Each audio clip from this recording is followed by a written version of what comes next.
fall moments made easy. That's totally Target.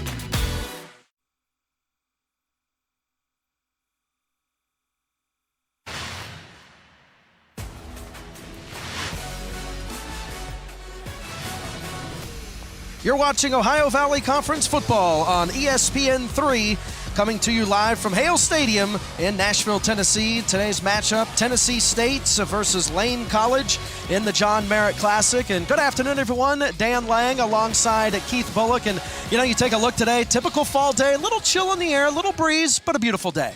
Yeah, just the way you wanted to have this John Merritt Classic here in the hole in Nashville, Tennessee.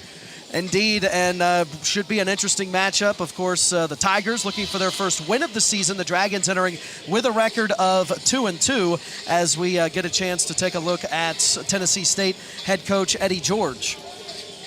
Yeah, Coach George, he's seeing, even though at 0-3, they're not really panicking. He says it's a great opportunity to teach off these losses that they've had, and they're very upbeat going into this game against Lane today. And you had a chance, of course, to play with Eddie for a long time here with the Tennessee Titans. Did you ever see him as a coach?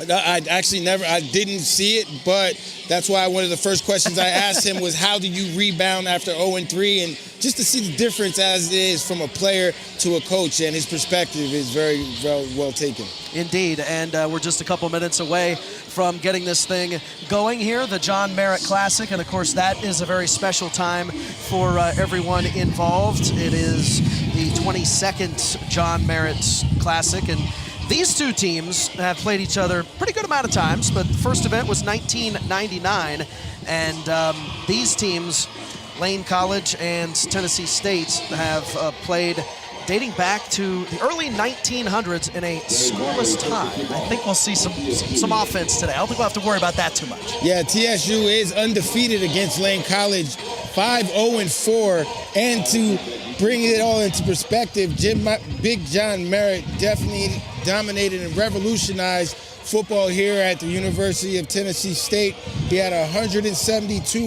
wins, 33 losses, and 7 ties over his time here. And Coach Eddie George is looking to bring the Tigers back to those prominent days. Indeed, and you take a look at both coaches talked about the importance of what this game means and what is at stake here this afternoon.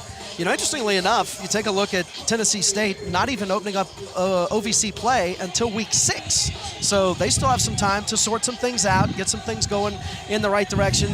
And, it hasn't been an easy schedule. I know coaches hate that, to say that, but it hasn't been an easy schedule for Tennessee State. They've bitten off a lot here in this early season. And, of course, we are having a bit of a clock issue. That's why the little bit of a delay here to get things going. But some nice energy here at Hale Stadium. And, they really worked to get this place up and running and going for this game because they don't normally play here. The Tigers normally play over the place that you're familiar with, Little Nissan Stadium action. Yes, sir. It is great to be able to get it back here for the students, and we have kickoff. And we are underway here from the campus of Tennessee State in Nashville. Fielding the ball. And going to take it out just beyond the 10-yard line. So that is where we will start the contest. And let's take a gander at what Lane is going to bring and some keys to their game. Well, the keys to Lane, they want to establish the line of scrimmage, which will get the running game going, and they want to win on third down, complete conversions on third down to keep Tennessee State's offense off the field and to keep their drives going and score points. Keys to the game brought to you by your Tennessee Highway Safety Office. There's no need to consult the playbook. The winning strategy is to always designate a sober driver because fans don't let fans drive drunk. So we're set to get things going here. An offense the Lane College has that is a potent offense, but they're going to be stuffed. And you can see the Tigers getting fired up there. Yeah, Tigers, that's one of the things that Coach Eddie George and Coach Brandon Fisher said. Defensive coordinator Brandon Fisher said they wanted to establish the line of scrimmage on both sides of the ball.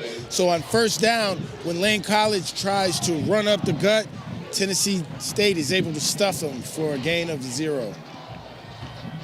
going to be interesting. Talked about the trenches. That is where a lot of football games are won, but both coaches talking about the importance of that here in this contest here this afternoon. A little high snap, quick action. Still on the feet, out to the 30, and brought down. Nice quick move there from Tariq McKenzie. Yeah, Tariq McKenzie is the backup quarterback. He was able to get that out to Jaquez Jones, who was able to make a nice move on the corner on the outside and get upfield for the first down. And that's one of the things Coach stressed was tackling. You'd like to see your corner come up and make that tackle, but, you know, these guys get paid too. Yeah, Jaquez Jones coming off a game with a couple catches, 7 yards. Also had some yardage on the ground. So it'll be 2nd and 26. And that's going to be out to about the 40-yard line. Nice run by Ike Brown, the running back from Shreveport, Louisiana. First team All-SIAC preseason, Ike Brown. And that's one of those things, like I just said the last play, Coach Fisher and Coach George wanted to emphasize seeing is tackling. You know, Lane College being a smaller school, they still have athletes, so you can't underestimate that coming from a TSU perspective. Yeah, Lane College sitting with a record of 2-2. Dropped their first 2 games, bounced back, won their last 2 contests. Quick snap, the handoff, bouncing it over to the left side, trying to cut it upfield, finding the side, and finally being knocked out there. Ike Brown again with it. Last game, he had 15 carries, 46 yards, and a score. Well, Ike Brown is still trending. He bounces to the outside. Might have been a little hold there, but he was able to get to the outside. Great block by Keith Johnson. And Lane College is set up for another first down inside Tennessee State territory. Yeah, this Lane offense averaging 25 points a game so far this season.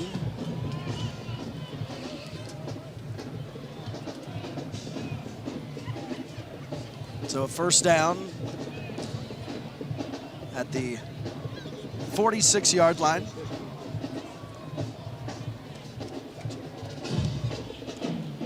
Quick snap, McKenzie hands it off, bouncing over to the right side.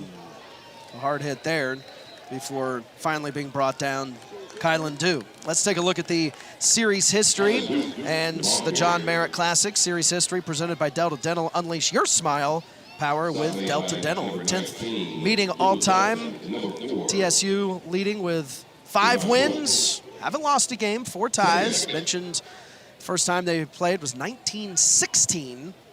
A scoreless tie. Last played in 1996. That was not a scoreless tie. There was plenty of offense in that one.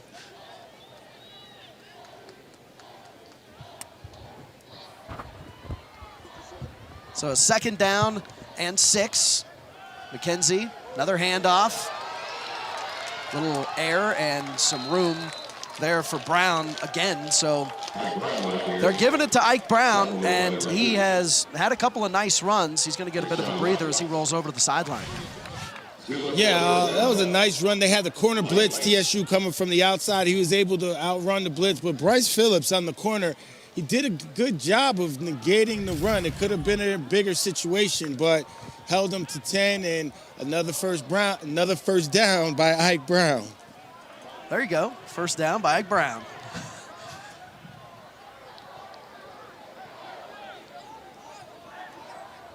So now here, they're going to send in motion, and McKenzie, quick handoff, and not fooling anyone there.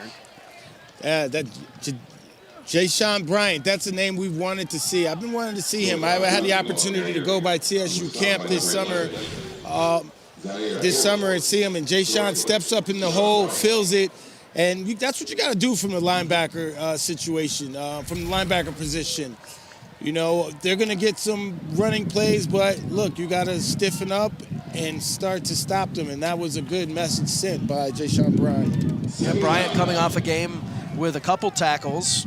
So far this season, 20 tackles for him, so a pretty good campaign for him here early on as the wind picks up. Quick snap and a pass. So down to the 20-yard line. Tariq McKenzie to Keith Johnson. That's just a quick slant. McKenzie stays in there and delivers right on time, just like Coach Brown from Lane College was speaking about. You know, he likes both of his quarterbacks, and he said it doesn't matter which guy is in there. Right now, McKenzie's in there, and it seems like he's handling the assignment very well. Yeah, Tariq McKenzie. Also, Michael Huntley, who's a second-team preseason All-SIAC. So both quarterbacks bring something, and a little bit of a different look they do. But McKenzie is rolling with it here in their first series. The handoff, they had not much doing there. Looked like Latrell Pruitt. Great team defense from the Tigers, making the stop. To Darius Patterson, number 5 from the defensive end spot. There you see. There's Byron Brown. Byron Brown played, he was the last recruiting class under Coach Eddie Robinson at Grambling, and he also played for Doug Williams. He was a 2-time captain for Doug Williams from 1997 to 2000. And he's since coached a lot of winning teams and a couple of winning squads at Grambling, as that one is thrown away. And Byron Brown, you saw it there, but the Bill Walsh Fellowship Program internship with the Chiefs in 2012. So he has a lot to play for, and he's trying to instill that into Lane College, which is a program that has had some success, and you know they've put some players in the NFL. I've actually partaken in that Bill Walsh scholarship program for guys that are trying to get into coaching. Did you get a lot out of it? Got a lot of knowledge. There you go. McKenzie has some time, able to flip it out, still on the feet and down to the 10-yard line. So again, that's going to be who else but Ike Brown.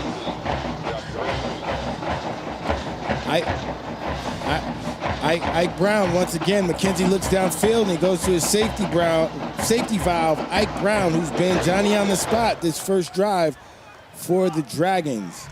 Let's see what they'll do on this 4th down.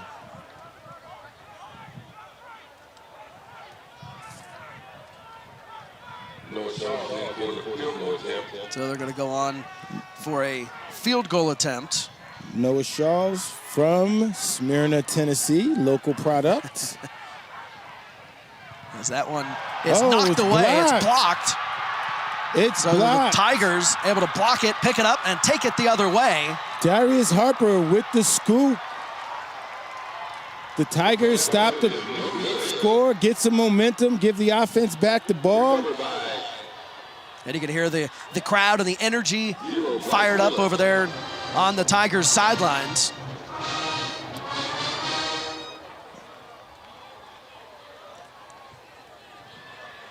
Media timeout.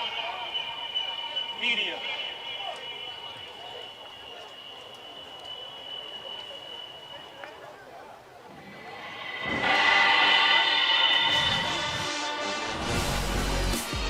And so there you see it's blocked, and the Tigers taking it the other way. Back with Tennessee State's offense in a flash.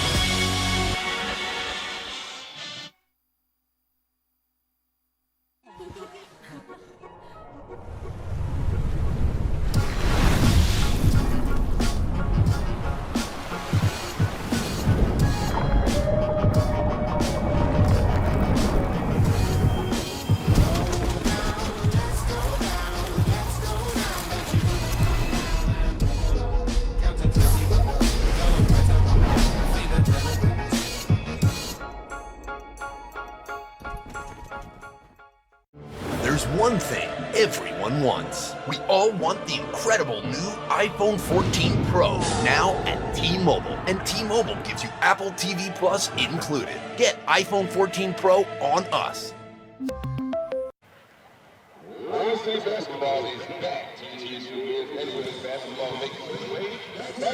And welcome back to the John Merritt Classic. Scoreless game here in the first, and Tennessee State making a big statement on the first drive, able to block a field goal attempt as Michael Crawford came through in a big way, and then Bryce Phillips able to pick it up and go the other way for Tennessee State. Yeah, I think Tyshawn Jefferson ended up, 3 people might have even ended up touching that ball. Nonetheless, Tennessee State gets some momentum. They come out in their spread offense, 3-by-1. Let's see what the... And that's what you like to see. You like to see a lot of guys swarming at it. Yeah, that's what Coach Fisher said about his defense. They swarmed, they get turnovers, so that's a special teams play, but it's really caused by the defense. So now Tennessee State, chance to get the offense rocking and rolling here and try to get some points, keeping the ball, but not much, and it's going to come loose, picked up by Lane College, taken the other way and into the end zone. So a quick turnaround there for Lane. Jeffrey Jefferson with the scoop and score. That's somebody Coach Brown spoke about. He said he's a leader. He said someone that you should look out for, and he's been making plays all year. And look, the first play from scrimmage, he's in the end zone with 6 points.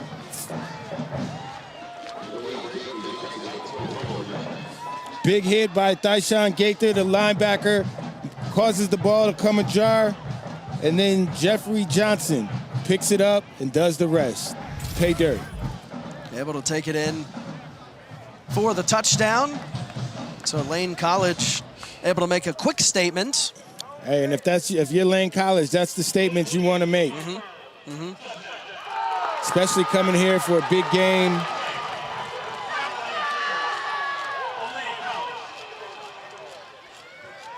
A little excitement from the sidelines from Lane College. All the guys want to get involved. But that's not... Yeah, you know, after you see a blocked field goal to come back and, you know, you're a little bit deflated, but boom, I mean, wasting no time trying to turn that right back around. Absolutely, and Coach Byron Brown, that's what he emphasized, is his playmakers on defense.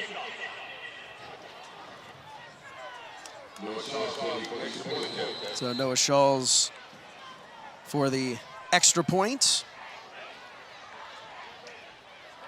13 of 14 so far this season on those, but that's going to be knocked away, but picked up. Taken a few yards, but then stopped. Yeah, I'm glad that could have turned out a lot worse for Mr. Shaw's. You know, stay on the ground. Yeah, kickers definitely shouldn't run the ball. He's trying to make a play. He leaves his feet. That could have been really bad. Nonetheless, 6-0. Lane College leads the Tennessee State Tigers.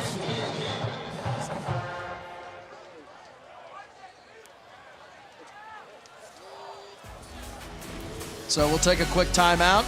Back to Hale right after this.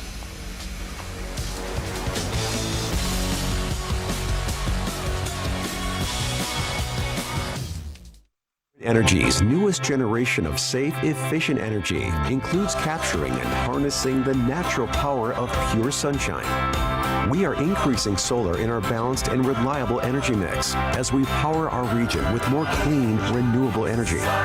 We're bringing a little piece of the sun to every home and business while reducing carbon emissions and helping create a cleaner environment. It's just a little something for your smart energy future.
line back here inside historic Hale Stadium. Dan Lang, Keith Bullock with you from Nashville, Tennessee. John Merritt Classic, 22nd John Merritt Classic. Nice day for some football, and there you see some smiles.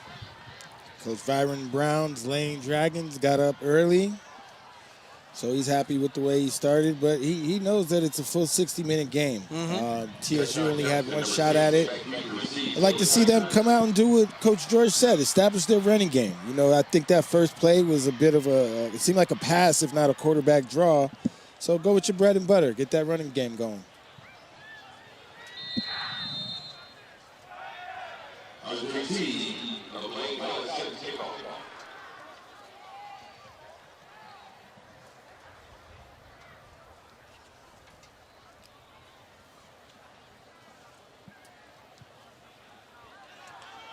So the kickoff is up, and it's going to be off his hands, but fielded at the 10 and brought out.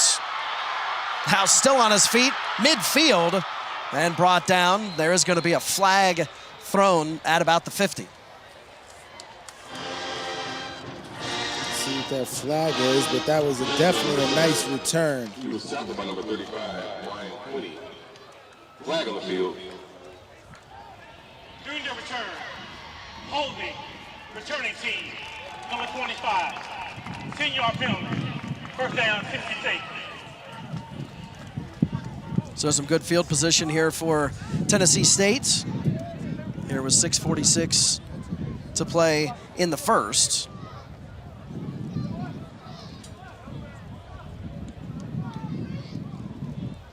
The holding penalty brings them back a little bit, but it was a great return. Gets them out past 35, get them up to the 35-yard line. Better field position from before. Let's see if the Tigers can make something happen. As Tennessee State look to get the offense clicking here. Quick handoff, barreling forward. Let's take a gander at what Tennessee State has for some keys today.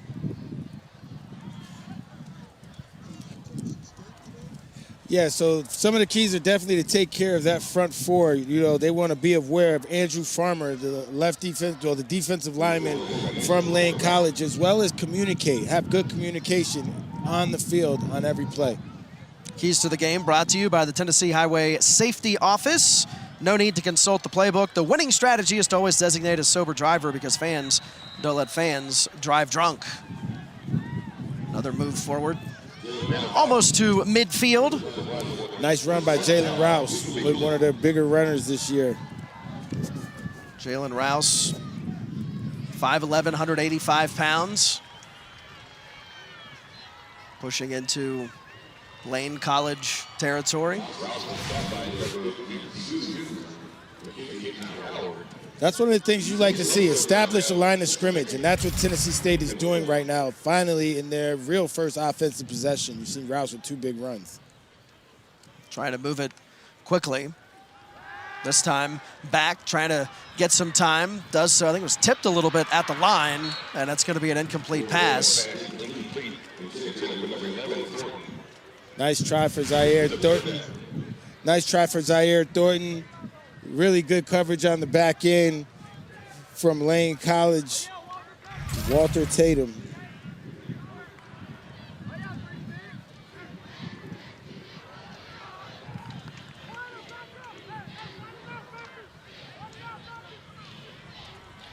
I'm sorry, that was DeMonte Anderson playing the cornerback position. In on that is Shael Garnett. Calls for it. On a 3rd and short, quick handoff and some real estate pushing forward. First down and then some. First down by Jalen Rouse. And once again, look, it's nothing to it. Just a quick handoff, establishing the line of scrimmage. They've tried a couple passes, but it seems as if the run game is really where their bread and butter has been in this first quarter. About 5 minutes to play here in the first. As Garnett gets it, Quick pass, and quickly brought down thereafter, hauling it in. Zaire Thornton again. Nice quick pass by Garnett. This is almost like a run play. When you do these quick slot outs, you know, you get 2-3 yards. It's almost like a running play. No harm, no foul. You move the chains, 2nd and long. Quick handoff. Pushing forward for a few yards. Jalen Rouse once again getting a lot of the workload this first drive, actually second drive. Which we figured, you know, in talking to Coach George, they're really high on Jalen Rouse along with offensive coordinator Theron H. There you see Eddie. Eddie's second year here. There's Nice. some space and back. Nice play. They've been setting that play up this whole drive. They've been giving it to the running back all game, well, all half quarter. They've been giving it to Jalen Rouse on the dive, 4 consecutive times. And then Shael Garnett holds it for the scamper of about 35 yards for the touchdown. Yeah, there was nice a play. Yeah, big hole there for him to take advantage of. That was all set up from the plays before. They had those linebackers and interior linemen crashing down, and the whole parted like the Red Sea. He made the play. First rushing score of the season for Garnett as the extra point is up, and it's good. So the Tigers able to hit pay dirt and take the lead here in the first on the Dragons.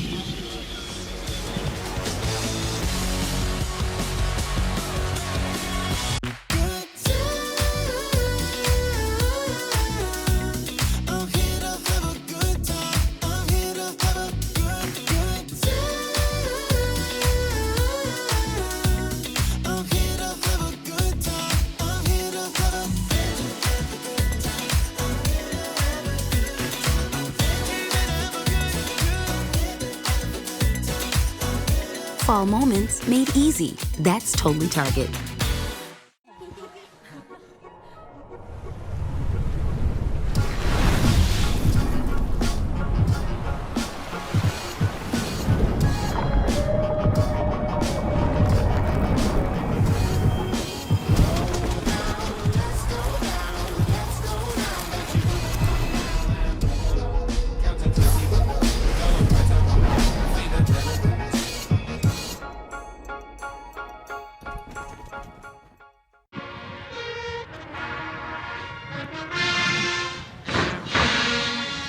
Back here inside Hale Stadium, where Tennessee State answers with a touchdown.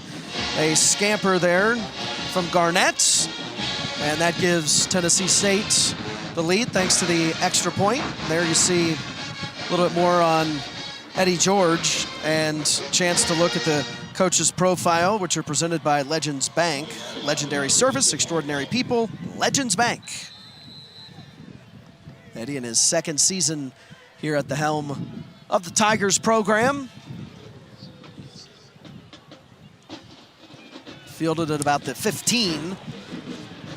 Still on the feet out to about the 27-yard line before finally being brought down.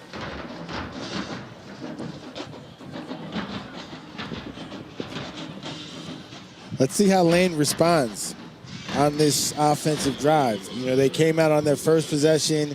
They put together a nice, decent drive that ended up in a blocked field goal, but they were able to move on the Tigers defense. Let's see how the second drive goes as they come out with a 2-back set, 3 wide receivers split wide. And Tariq McKenzie, the quarterback, sends in motion. Quick flip pass out to about the 40-yard line. So McKenzie. Nice pitch and catch from McKenzie to Jaquez Jones for a gain of about 9 yards. Jaquez Jones coming off a game with 6 catches, 50 yards, and a touchdown. So he's a guy to keep an eye on here as the Dragons offense looks to roll. flag thrown, trying to thread the needle there. It's going to be incomplete. Could have taken advantage of that free play. They'll get an automatic first down anyway with the encroachment by the defense. But I like Tariq McKenzie. I like how he's showing poise in the pocket and control of this offense. Yeah, seems to have a lot of confidence in knowing what he wants to do and what Coach Brown wants him to do.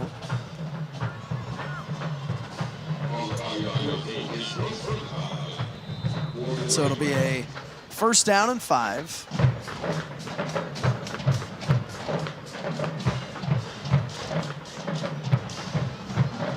Crowd still filling in here to Hale Stadium.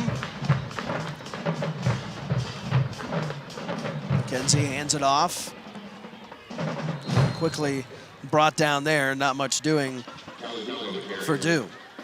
Yeah, that was a great play by number 19, Kendall Johnson, running down the line and just walking the running back down. It doesn't have to be a big hit, but he did enough to trip him up, holds him to a gain of 0. See number 11, Jaysean Bryant in there. That's what you like to see. Not too many one-on-one tackles, more 2, 3 guys to the ball to make more efficient, sure tackles. About 2.5 to play here in the first. Tight game.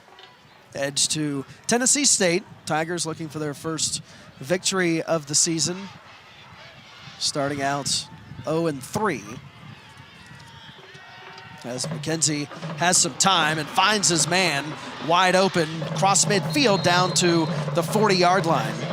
Yeah, McKenzie finds a wide open Virgil Young. Nobody was in the middle of that defense for Tennessee State. I don't know where the void was, but Virgil Young and McKenzie were able to find it for another lane first down. Virgil Young coming off a game, 8 catches, 85 yards last time out for Young, making a nice pickup there. So a fresh set at the 40-yard line for the Dragons as they are on the move.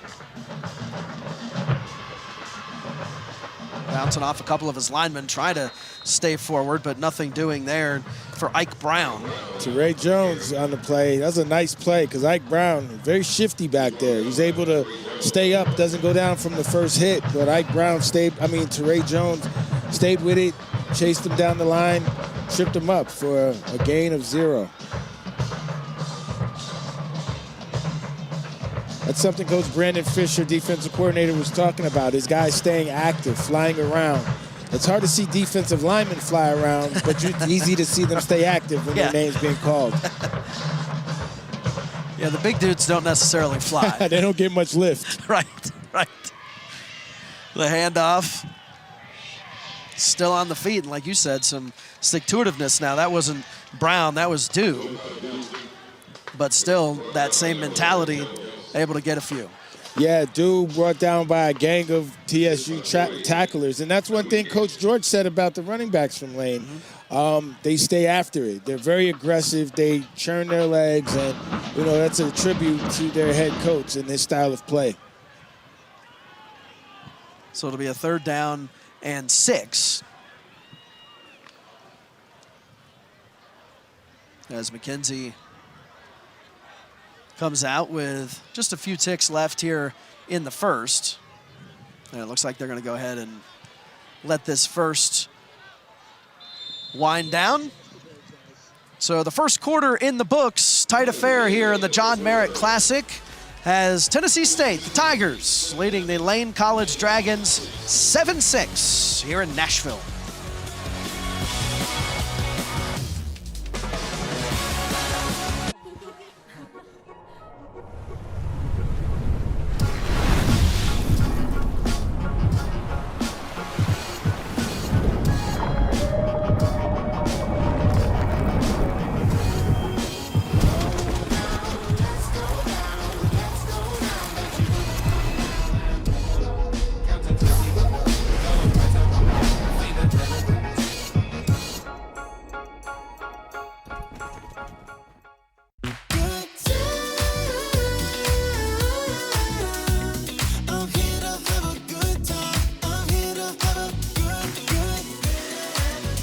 Halloween fun made easy.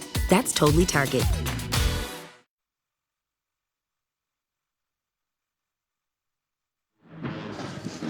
Let's take a look at the quarterback comparison, which is presented by Jostens. Jostens, the official recognition company of the OVC. So let's take a look at the two guys so far today, Tariq McKenzie and Cheryl Garnett. Yeah, Tariq McKenzie is definitely showing that he has an understanding of this offense, as well as Garnett as they line up here on first down.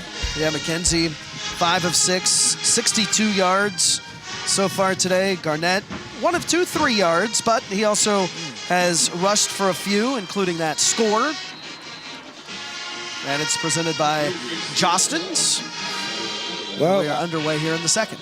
Tariq McKenzie just took a big hit from Jayshon Brown as he tried to scramble out of the pocket and gain some yards. Check him out. He sees the pressure, scrambled out. Here comes Bryant. Ooh, lays the big hit. And here comes his teammates to finish him off. Fourth down, they'll have to punt. He's pretty fired up, Bryant is. Bryant, one of their seniors here from Nashville, a local kid. Playing in front of some friends and family. Look at that determination. Jayshon means business. He's been here. It's his 5th year. He's one of those guys Coach George looks to for leadership, and he knows it.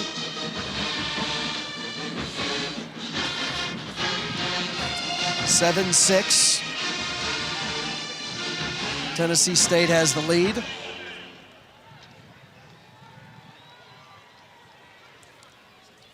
Walk off the penalty. Pre-snaps penalties make coaches go crazy.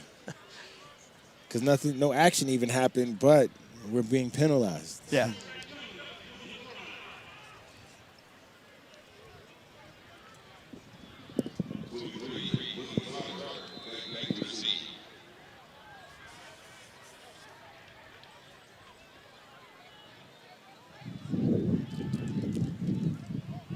So now they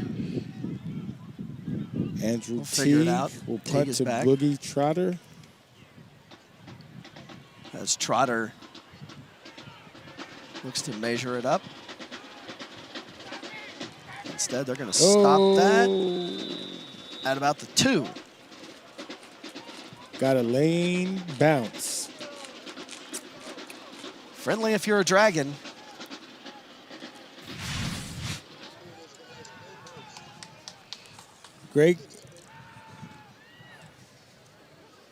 Great special teams play. You know, if your feet go into that end zone and you touch the ball, that would have been a touchback. Way to have the wherewithal not to step into the end zone to allow Tennessee to start inside their 1. Inside the 1. So a little bit of pressure here on the Tigers. See how the offense works on this here early in the second quarter of the John Merritt Classic. A quick handoff. Trying to barrel forward, maybe creating just a little bit of space. Maybe getting a little chippy in there too. Yeah, that's you'd like to see that. Lane College, a Division II school, coming over here to play the Division I Tennessee State. You know, Coach Byron Brown talks about how they're limited by 30 less scholarships, and that the O-line of Tennessee State was going to try and push them around, and they weren't going to let them. So that was a good showing of it. So a pickup of a couple and the handoff again. And falling out to around the 7-yard line.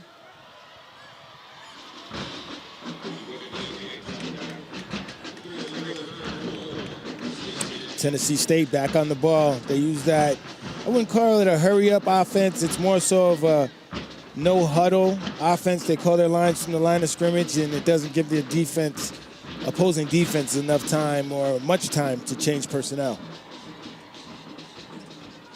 Arnett calling for it. Moving out. Throwing it almost picked off. You can see the frustration there Cam White from the Dragons D.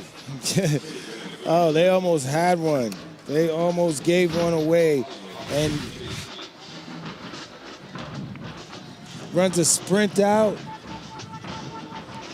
Oh, you try and be opportunistic in those situations. That was Canada. Almost had that for Lane College.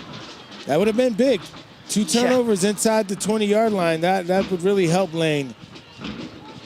Would help any team. So now the Tigers forced to kick from their own end zone. Able to get it out to around midfield. And so that is where Lane College, the Dragons, will begin this drive, is at the 50-yard line. And with that, we'll take a break here at Hale Stadium, and the John Merritt Classic remains a 7-6 contest edge to the Tigers.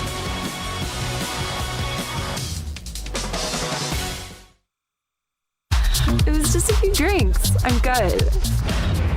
I thought it was good. After every game, we always have a few. It's no big deal. It was no big deal. Hey, I can hold my liquor. I thought I could hold my liquor.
If you want to make the most of your vacation, there's no better place than the Bluegrass State. Kentucky's 45 state parks offer abundant places to play and diverse accommodations to stay. Take a hike, float your boat, or bike the trails. Pitch a tent under the stars, or settle into a lakefront lodge. Tee up for 18 holes, then enjoy a signature meal. Even better, Kentucky residents receive special discounted rates. Plan your trip at www.parks.ky.gov.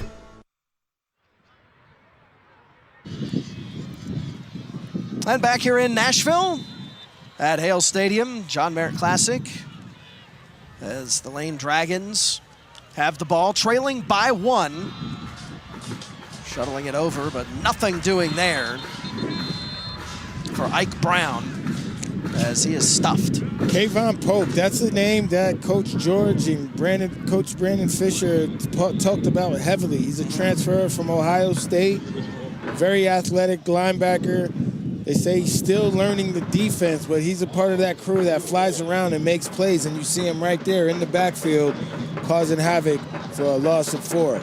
He has first tackle of the afternoon, coming off a game with a couple of tackles. But you're right, they have spoken very highly of him and what he's done so far this season and what they expect to keep getting from him. Now McKenzie has some time, looking deep. No one really there. Yeah, he was trying to hit Jaquez Jones coming all the way from the right side on an OVS, and he just didn't have enough time, nor did he have enough arm strength on that play. If you watch it develop, he's trying to hit 14 come across, but he was tightly covered, and there was really nothing there for them.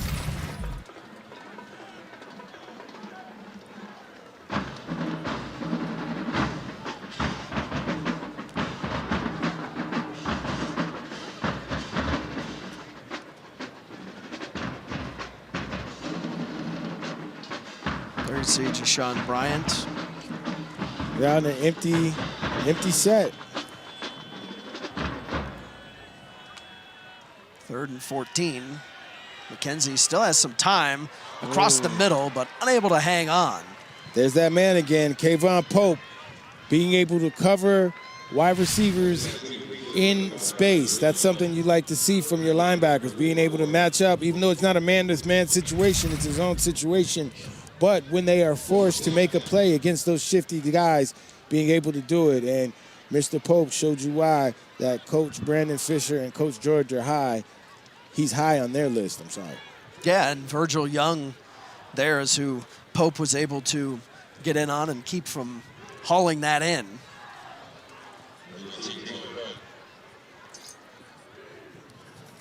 So now that'll force them to punt again as Andre Teague. And it's going to be knocked away. One of the lane defenders grabs it and puts it down at about the 45-yard line. Number 37 again on the action.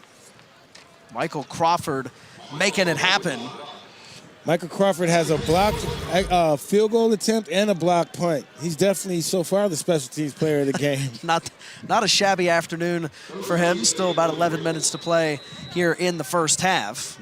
Giving the Tigers great field position once again on the other side of the 50. Still a tight contest. As you can see, a one-point game if you're just joining us. Quick handoff, not fooling anyone. Not fooling anyone, especially Jaquintus Summers, who just comes through and makes the tackle for loss. Watch him. No one, seems like he came unblocked and did his job. He's only a sophomore. Made the play. So making it happen there. Loss of 4 yards on the play.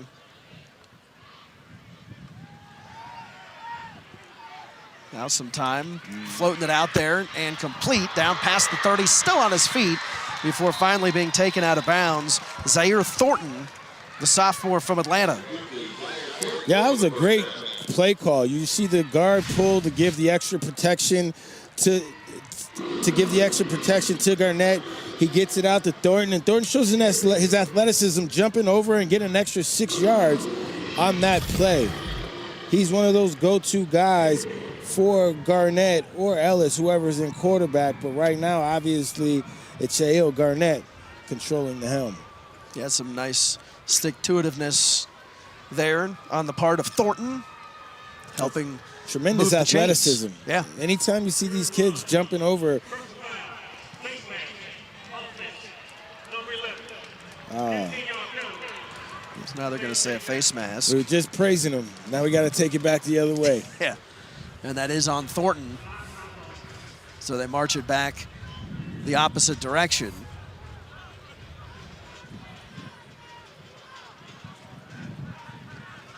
Well, there was some positive yardage on that play, but not all the yardage that they wanted.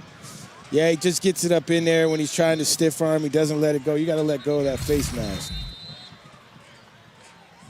They'll call it every time now. The officials talking it over. Now the officials are going to huddle.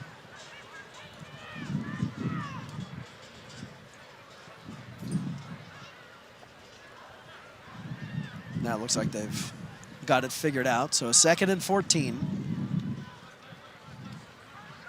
There you see Coach Brown.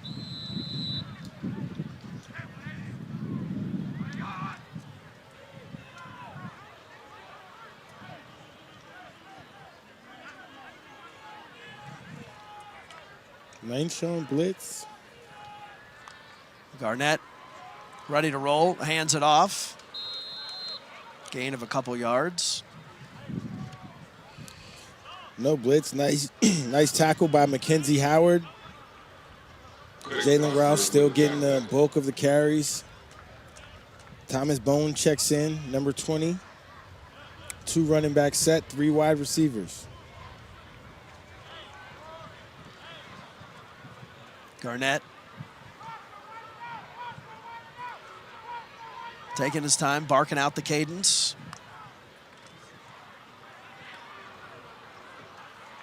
Pushing forward to about the 30-yard line.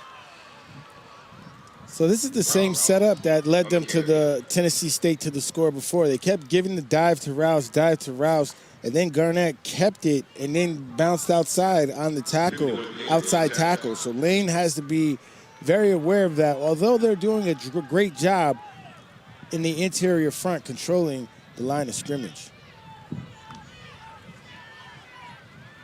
And again, Garnett's going to keep it, and he's able to gain. So he pretty much called that. Yeah, I might know what I'm talking about a little bit. Just a little. No, but that's part of that package. You see now the running back goes wide, and then the quarterback keeps it up. He becomes the inside runner instead of Rouse, who has naturally been the inside runner with those dive plays. So they're mixing it up a little bit and gaining positive yardage.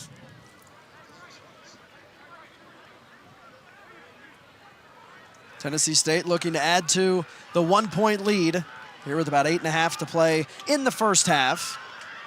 Still on the feet and to about the 20-yard line. And again, Rouse having his number called and with some positive yardage. Yeah, true to form. Eddie George is going to run the football. And he said that's what he wanted to do. He wanted to get some consistency in the running game. That's something that they haven't been able to do the first 3 games the way that they wanted to. They've run it well, over 130 yards a game, but they'd like to get some more consistency.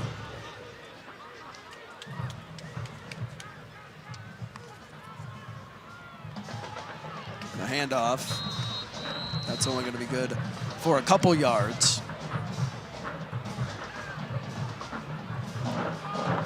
So now is where we'll see where Coach George spoke about becoming more consistent in the passing game. Lane likes to blitz a lot, and he says, can his line be effective picking up defenders when they're moving, when they're blitzing, when they're not where they're supposed to be? So a 3rd and 5, swing pass, unable to get it to Rouse. Under some pressure there was Garnett. Yeah, Garnett felt a lot of pressure from Andrew Farmer and number 92, JaQuintus Summers. He's been in the backfield a lot today. You saw him earlier on this drive, making a play for a tackle for a loss. Tennessee State bringing out the kicking team. See if they can put this one through the uprights.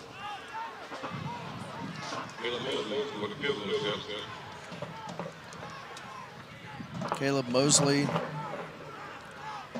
for the field goal attempt. And that one is up, and it is through. So that one good for Caleb Mosley, extending the Tigers' lead now to 4. So 10-6, Tennessee State has the lead on Lane, just north of 7 minutes to play in the first half. You're watching the John Merritt Classic here from Hale Stadium in Nashville, Tennessee.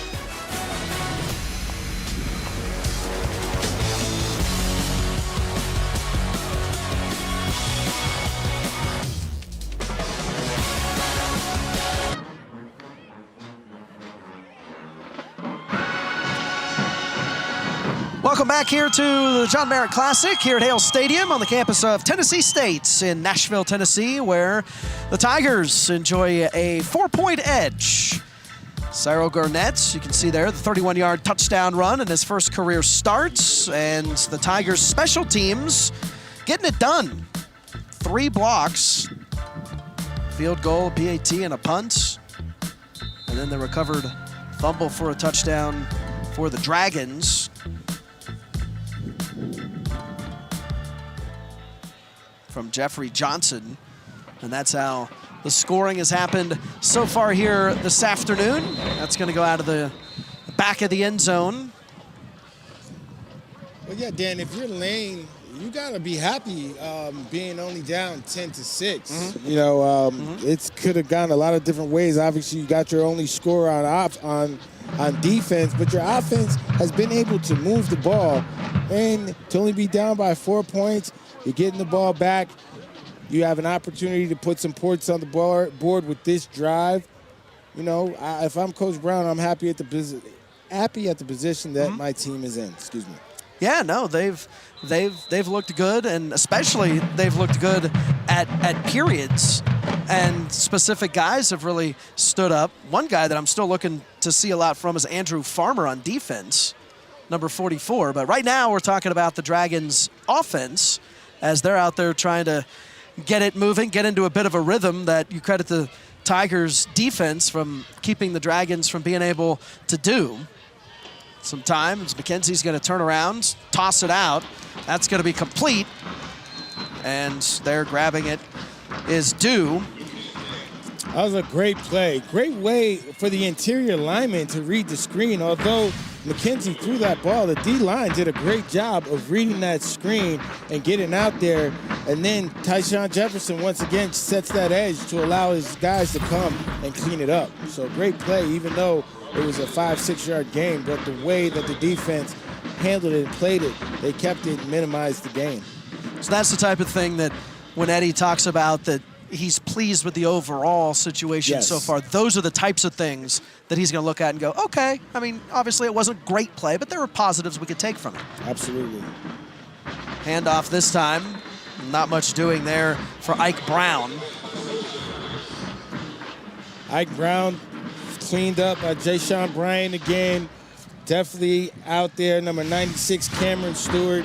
Those guys are flying around. You see the D-line having pursuit, getting in on the play. You got the Otto Wolf, Big Stewart, Jay-Sean Bryant. That's great team defense. That's what Coach Fisher is talking about when he's talking and saying having his guys fly around and play with passion. That was a play right there. Lots of passion right there coming through. Excitement and good reason for it. Here we're just north of 5.5 to play in the first half. As McKenzie looks left, goes left, and still on the feet out to just shy of midfield. Gets it to his guy. Gets it to his guy, Jaquez Jones. Obviously, they have a great rapport. TSU had some type of stunt going on up front, but it wouldn't have mattered even if it was a full-out blitz. McKenzie did a great job of getting that ball out of his hands really quickly and letting his wide receiver do the rest.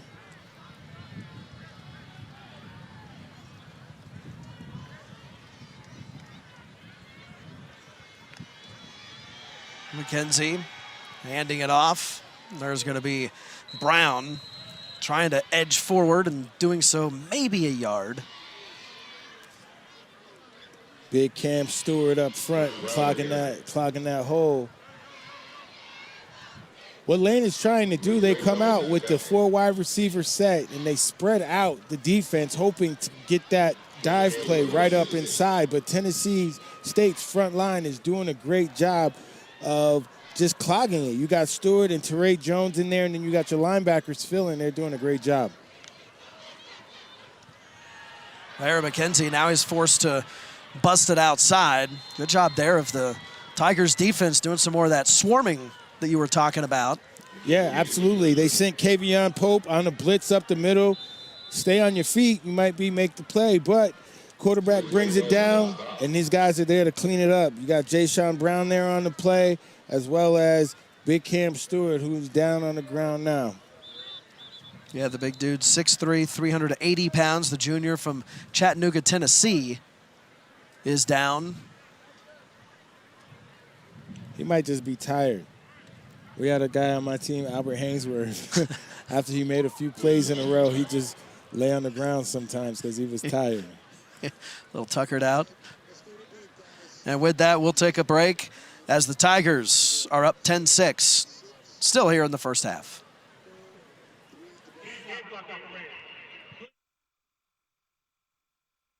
My wife got old, so it's time to put her in a home.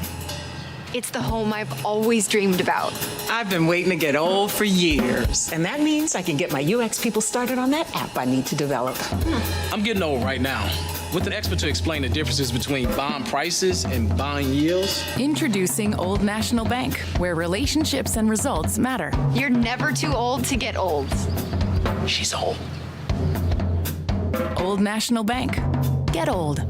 It's just a few cocktails at happy hour.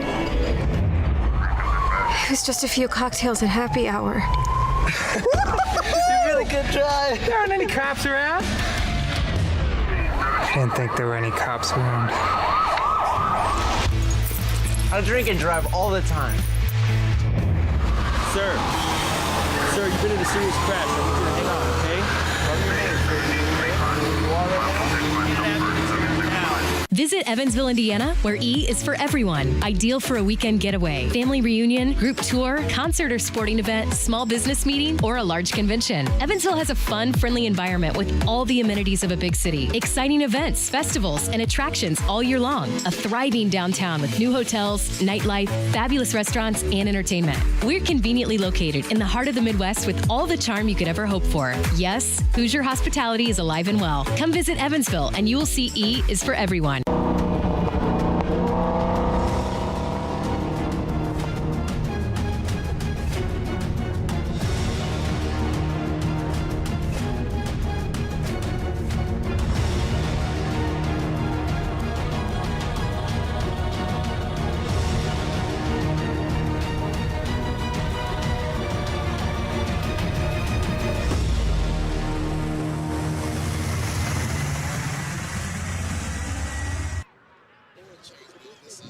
Back here in Nashville, and there you see the big fella, Cam Stewart, 6'3", 380-pound junior. Nice to see him able to walk off of under his own power. Stayed on the field for a few moments. Now they're going to go make sure everything's fine, and then we're going to get another chance to take a gander at what exactly happened to him.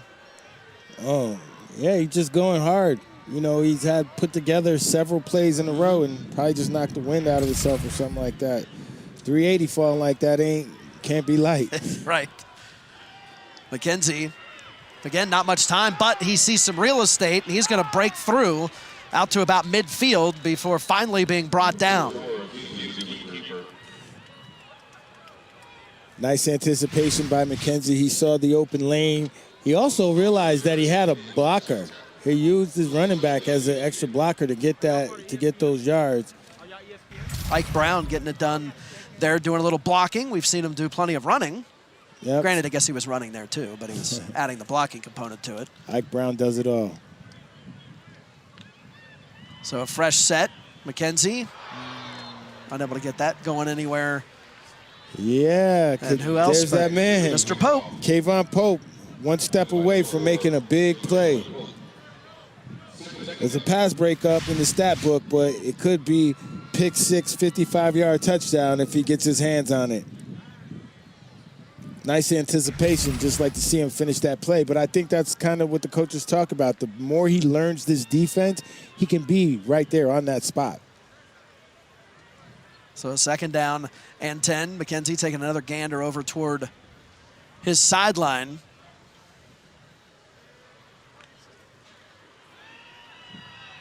Staying in the pocket and nothing going there. Trying across the middle, he was looking for who else but Jaquez Jones, who we've called a few times here this afternoon, but tight coverage. Nice breakup by Boogie Trotter. That's a good little matchup right there, because you know they're going to try and get Jaquez Jones the ball, so Boogie Trotter right there to break it up. Good competition. So it'll be a 3rd down and 10 for the Dragons. 4-point game, Tennessee State leading lane. Tigers looking for their first dub of the season here this afternoon. Under a lot of pressure is McKenzie, able to get that one away. And they're bringing the heat. Bryant. Jayshon Bryant, once again, these linebackers are very active. Number 4.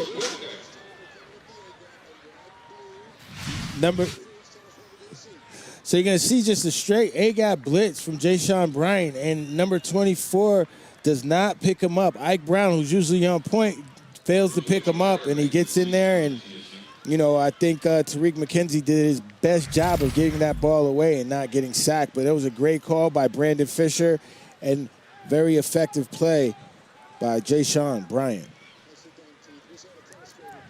Yeah, some pretty good poise we've seen from McKenzie here so far in this first half. As the punt there from Schultz is up, and let's get it down to about the 25-yard line.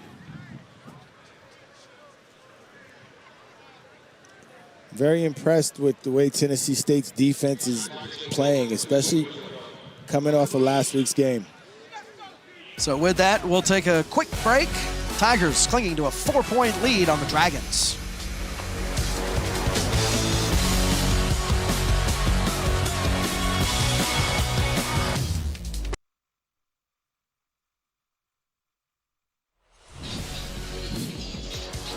Back here at the John Merritt Classic at Hale Stadium on the campus of Tennessee State here in Nashville, Tennessee.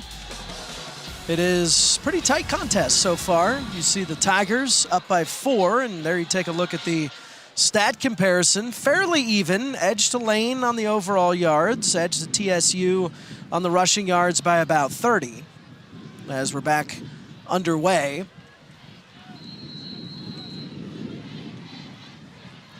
Yeah, to what you said, Dan, I still feel Lane is playing a good football game. You know, obviously defensively is where their strong point is. That's what Coach Brown said. But, you know, if they can get some more drives together on offense, you know, they might have a chance. And they've held Tennessee State from getting into any sort of rhythm.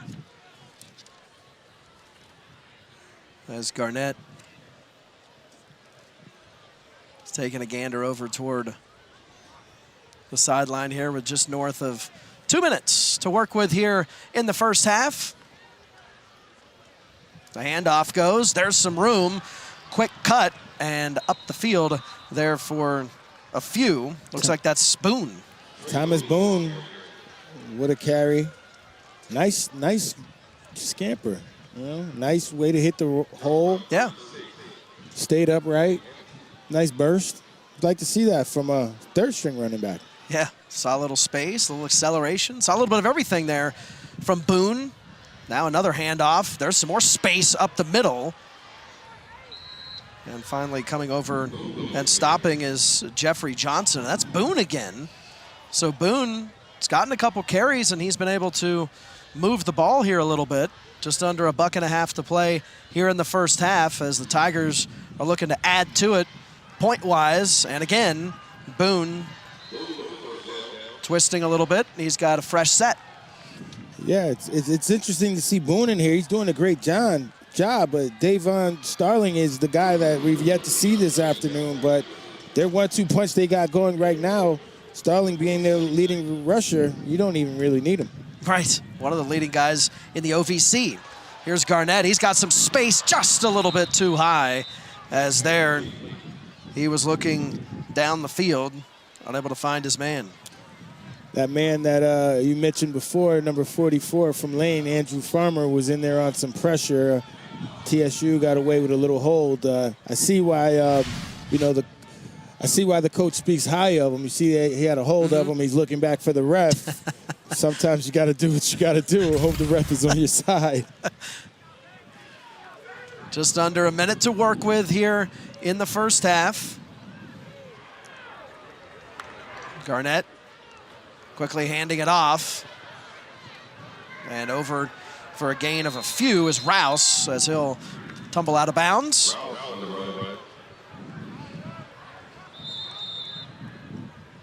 So you think the Tigers will be playing to get a little better field position. You see their kicker has a pretty strong leg on them. They can go up by a touchdown. It's 3rd and 7.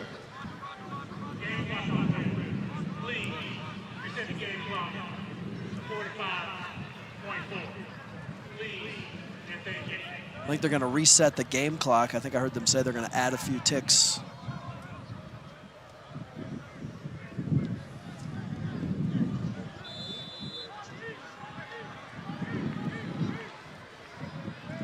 There you see Caleb Mosley getting ready to get his opportunity. The senior. Had a nice leg on that first one. Would have been good from at least 50. Mm-hmm. It's 2 for 2 from 30 plus. So they put about 5 seconds back on the clock as there's 45 seconds to work with here in the first half. Thought they had said 45 and change, but maybe that's why we're still right now waiting. They got 4 minutes and 50 seconds. Oh, that's true. Okay, yeah. See, there we go. That was never great in math. That's a decimal point problem right there.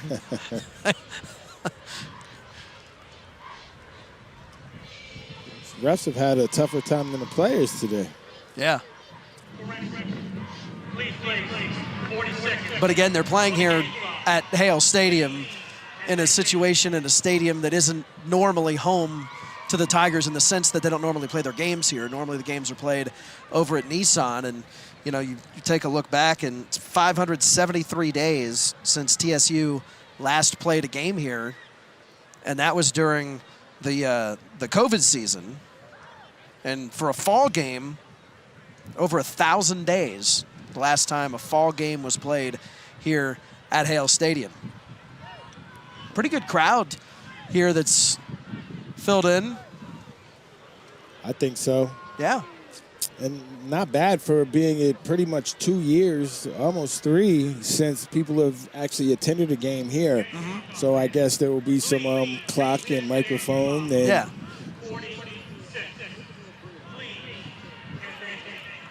And, like even for us, there we are up here, little open air booth action as the penthouse, as it was affectionately referred to. Lots of wind we have to deal with, but it's a great vantage point. We're close to the field. We're up a little bit. We have a pretty good view. No obstruction.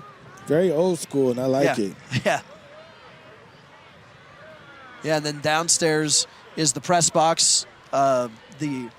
What is referred to as the press box, and then across the field is where the coaching staffs are. That's where the coaches are with their binocs and with their headsets and all that are across the field in the old school press box, the 3-story press box here at the stadium.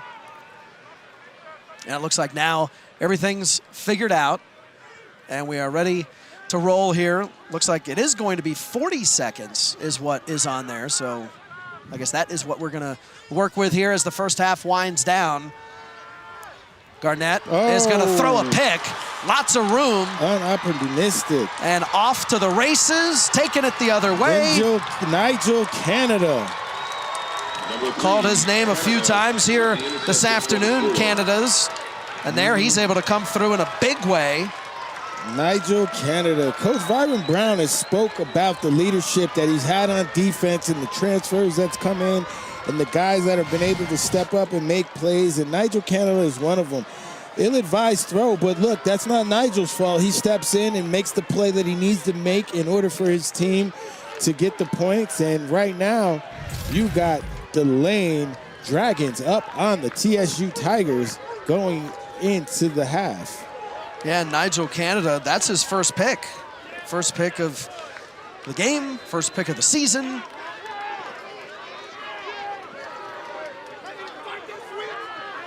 So we'll get another chance to take a look at Canada here. Look at Garnett, just eyeballs his receiver. Doesn't even take his eye off of him, and Canada didn't even finish getting into his drop. So maybe telegraphed it a little bit too much there, so Canada was able to grab it. So the extra point good, and that puts Lane up by a count of 13-10 here on the Tigers. Who would have thought we would have had a defensive battle here today in the John Merritt Classic, but that's what it's turning into. You have special team plays for the Tigers and touchdown scores on defense for the Dragons. Dragons bringing the fire. Absolutely. See what I did there? I like that. I like that. That was smooth. So 27 seconds here to play with, and there you see Coach Brown, a dude that looks like he doesn't necessarily change his expression a lot. And I guess as a coach, you don't necessarily I don't know. I mean, I guess you could look at it both ways, right? You want to see a coach get all fired up, really show the passion and the fire if you do really well, and at the same time, you don't maybe want to get too high or too low, right? So you can look at it both ways. Yeah, absolutely. And then also you want to come off a certain way to your players. These kids know that TSU is coached by the great Eddie George. Yeah. The coach knows that as well. So this is a big game for him, his guys, his coaching staff. And look, we always say it's a business meeting every time we step on the field. So Coach Brown's approach is all business. And you take a look at the defensive impact of the game and how it's really been brought, and that's something that you know a lot about, Mr. Bullock. Yeah, Delane having 2 defensive touchdowns and then plays on special teams by TSU. As the Tigers here able to take it to about the 35-yard line. Have about 20 seconds to work with here, trailing by 3, Tennessee State is. Here's the first half winds down here in Nashville. Yeah, and at this point, if I'm the Tigers, I don't want to give Lane any more momentum to come into this second half with. You know, I might even take a knee and just take it into the half. You know, you had the opportunity to go down and get points for yourself to end that half, but instead you give up a touchdown, and which leads to you giving up the lead. That's 2 turnovers by Shail Garnett that have led to Lane touchdowns. So I know that will be addressed in the locker room at halftime for sure. And indeed, so that's what Eddie George's team is going to do, is go ahead and put this first half in the books. As Lane, the Dragons, coming up here to the John Merritt Classic here at Hale Stadium. And at the half, it's Lane up on Tennessee State by 3. And with that, we'll take a timeout. Halftime rolls your way next.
here to the John Merritt Classic here in Nashville, Tennessee, where Lane College, the Division II Dragons, coming in here and leading Tennessee State, the Tigers, here at the half, 13-10. Dan Lang, Keith Bullock with you here, and bit of a surprise here with the Dragons coming in, bringing the fire.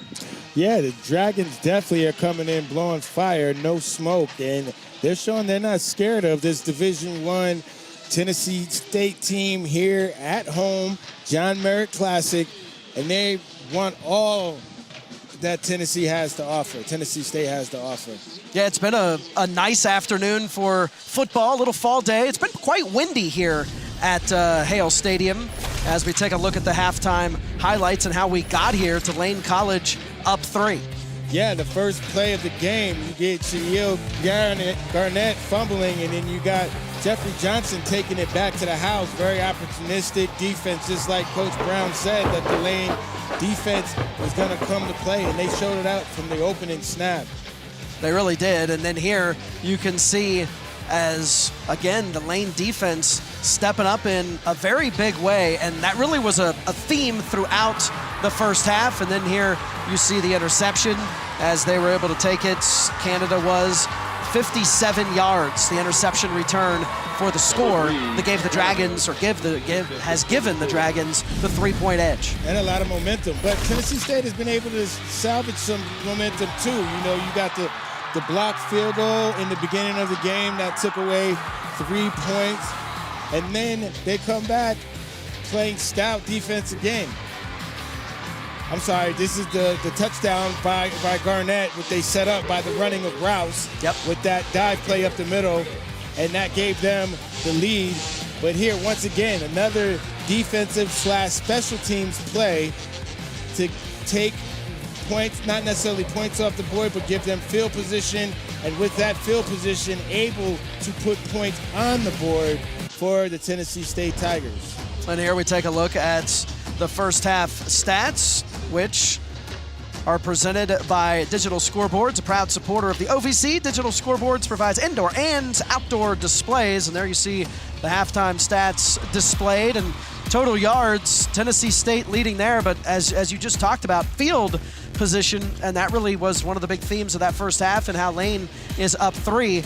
And also you look at the rushing yards and how much more Tennessee State has, but haven't really been able to turn that much into points. Yeah, Dan, and the biggest stat to me there is the two turnovers by Tennessee State, because you're talking about points.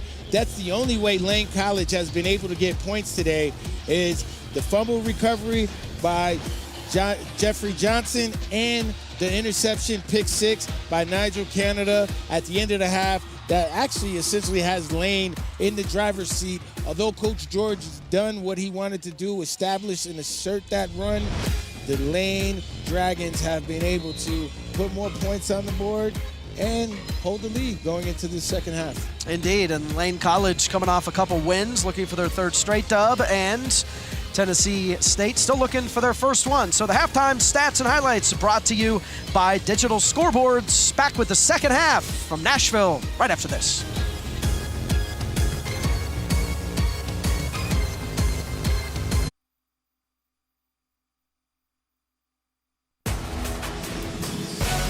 You're watching Ohio Valley Conference football on ESPN3.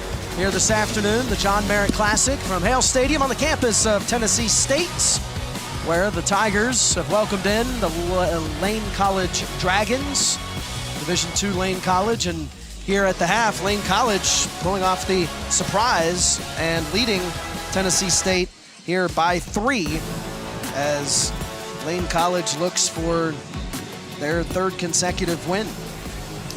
Yeah, Lane went into the second half with a lot of momentum, pick 6 to put them up by 3, and definitely has quieted and stunned this crowd a bit here at Hale Stadium in Nashville, Tennessee. There you take a look around the OVC, the other games that are ongoing and still one to come. Murray State and Southeast Louisiana coming up later on this evening. And you know what's interesting? You take a look at the OVC and you see Southeast Missouri, Tennessee Tech, they're getting their slates going conference style today. As for Tennessee State, it's not till week 6 that the OVC slate gets rolling. Yeah, and to not play a conference game till then is a bit surprising, but all these games count as one. Conference games count as two, so you can kind of look at it like that, getting a little warm up before you get to those conference games. So Lane College set to kick it off. The low kick, bouncing a few times. Picking it up at the 10, out to the 20, still on the feet, twisting and turning, and out to about the 40.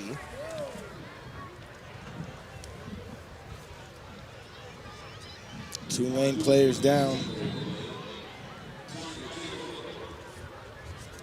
A little slow getting up.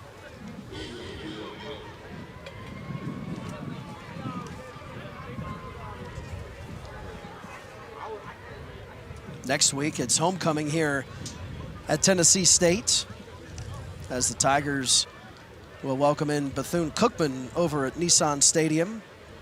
So that should be a fun matchup. Homecoming weekend, Tennessee State. Man, brings back memories. Although I did not play or go to school here. But you still have many memories. You played with the Titans. And absolutely, and we partook in Tennessee State homecoming festivities for sure. Looking forward to fish fry. Oh yeah, all of that. So here we are, getting ready here to go with the second half. As the Tigers look to get the offense moving a little bit. Garnett moving it himself, still on his feet, past midfield, and into Dragons territory. Flag on the play, but it's great to see them coming out and establishing Kyle Garnett after him having the two costly turnovers in the first half that led to points. Seems as if this penalty is going to be against the Dragons, which will give Tennessee State even better field position. Yeah, initially it looked like Tennessee State thought it was on them. They started walking it back. That's how the day's been going for the first half. And the Zebras were like, no, it's on the Dragons. Oh, okay. So they're marching it down the field. Yeah, inside the 30 already off the first play. This is a very important drive, and I'm sure Coach George emphasized the first drive of the second half. Take that momentum away from the Dragons and put it back on your side. Yeah, and make a statement to begin the second half. That's what the Tigers want to do here, and see if they can, as Garnett is able to hand it off, and not much doing there. And in on that one, Jaquanis Summers. Summers has been in the backfield all day. The edge was set by Andrew Farmer. We expected to see big plays by Andrew Farmer, but at the same time, he's making a lot of the little plays that's setting up his teammate to be successful on defense, especially that interior lineman. Yeah, and sometimes that's what really can help define a great player, not necessarily the headline plays, but the other stuff that they're doing that allow the other guys to step forward, and as a whole, the defensive unit make big plays, which they did in the first half, and they're going to look to try to do here to stop the Tigers here to begin the second half. Yeah, well, if they're going to stop them, I know number 92, Jaquanis Summers, is going to have a lot to do with it. He's been a very busy man today, and let's see what he does on this third down from the interior line position. As Garnett, keeping himself, moves it around over a couple defenders. Nice tough run by Garnett. Took a big hit by Farmer at the end, but he got what he needed to get. You know, I like this drive by the Tigers coming out and asserting themselves. Garnett goes off the right, gets airborne. Farmer comes over, lays the big hit, but the quarterback gets up, gives it to the ref, and first down, move the chains. Great first opening drive by the Tigers. Garnett, a pretty big guy, 6'2", 225 pounds. As Garnett quickly hands it off and up the middle, finding a little space, pushing forward, Jalen Rouse. As he had a pretty good first half. That same dive play, that same trap dive play that they've been using to set up the quarterback off tackle play. You know, as efficient as Lane has been up front, you know, they're still giving up about 4 to 5 yards of carry on that play, and it only takes 10 yards to get your first down. As Edwin Rhodes will pass it out to the left side and down to inside the 10, down to about the 5, maybe even inside the 5. Nice fancy footwork by Zaire Thornton. Although it was another questionable pass by Garnett, he was able to make it, and Zaire Thornton did the rest. Nice move on the outside to get those additional yards to get that first down. Now they got 1st and goal.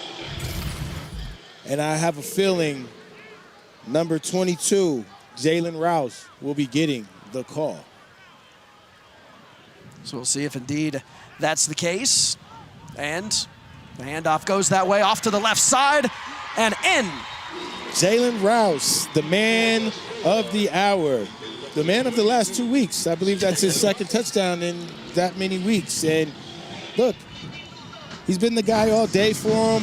He's been getting those tough yards. And when you get inside the green zone, inside that 10-yard line, you like to pay him for that hard work. Simple off tackle.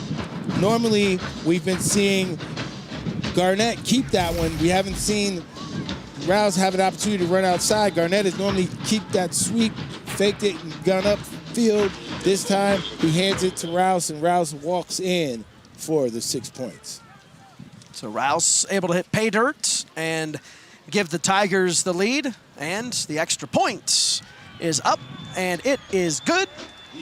So it is a 4-point edge for the Tigers as they come roaring back and have the 17-13 lead here with 11.5 to play in the third.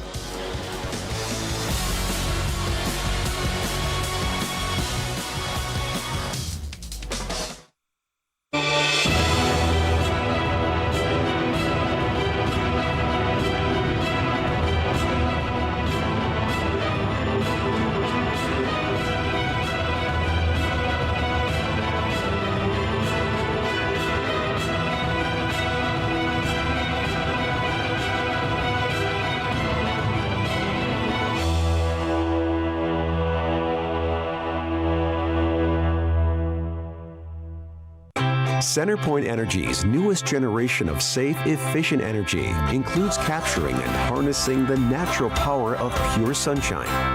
We are increasing solar in our balanced and reliable energy mix as we power our region with more clean, renewable energy. We're bringing a little piece of the sun to every home and business while reducing carbon emissions and helping create a cleaner environment.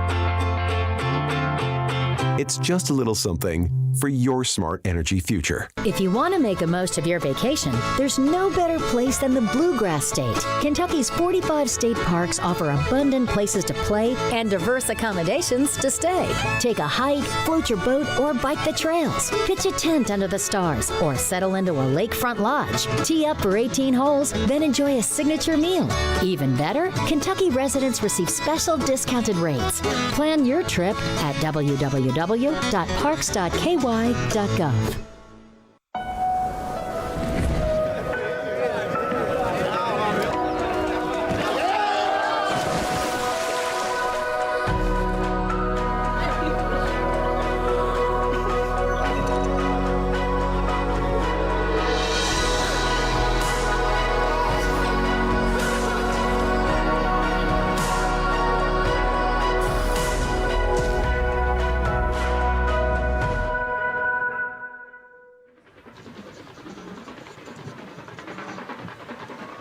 And if you can, help out the American Red Cross and help people affected by Hurricane Ian. You can donate now by logging on to redcross.org/ESPN. That's redcross.org/ESPN, and help those in need that have been affected by Hurricane Ian and the wrath that it has brought, especially on Florida over there in the Fort Myers, Naples area, and as it came through the state and swung back around and hit landfall yet a second time. Again, if you can't help, redcross.org/ESPN.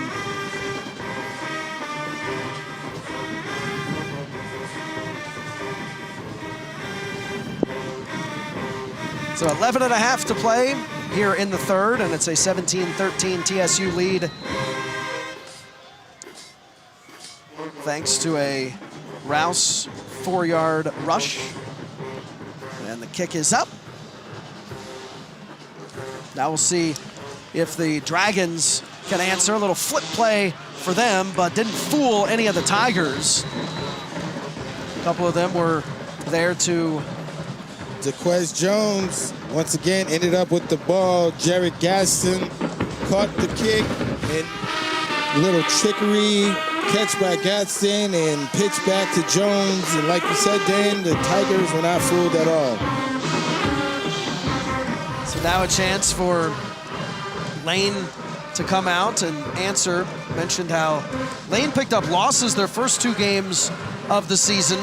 Dropped one at University of Arkansas Pine Bluff, 48-42, and then were shut out by Benedict College before picking up wins against Clark Atlanta and Edward Waters. Their last 2 times out. Averaging 25 points a game, Lane College is. As here, they push forward out to about the 15-yard line before being brought down. And that's who else but Mr. Brown. Yeah, Ike Brown. Lane is still very much in this game, so they don't have to go away from their game plan. They could do the same things they were doing early in the game. That's establishing their run with Ike Brown doing those short intermediate passes from McKenzie, and just kind of figure out what's going to help them get the lead or even score points, because all of their points came on defense, no points on offense yet. As now McKenzie again hands it off, barreling forward. Only a couple yards on that one. Jaysean Brown once again in on that tackle, very active. Him and Kayvon Pope have been spearheading this defense as Coach Fisher said they would and as they expected.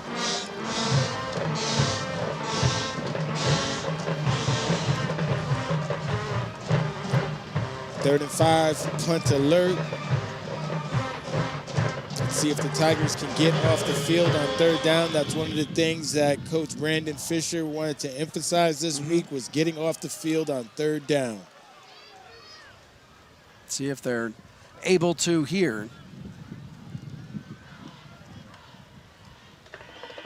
As McKenzie is going to keep it himself and doesn't have anybody over on the sideline. So, little 3-and-out action. McKenzie was getting pressured by Devon Hawkins and wasn't able to square his shoulders and get the pass out.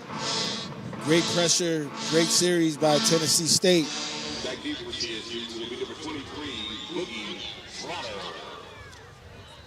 Now in this second possession from the Tigers, you want to see if offensively they can come out and get that consistency that we've been talked about from the coaches. You know, the consistency in drives. They've been doing a good job in consistency in the running game, but you want to see how they put drives together.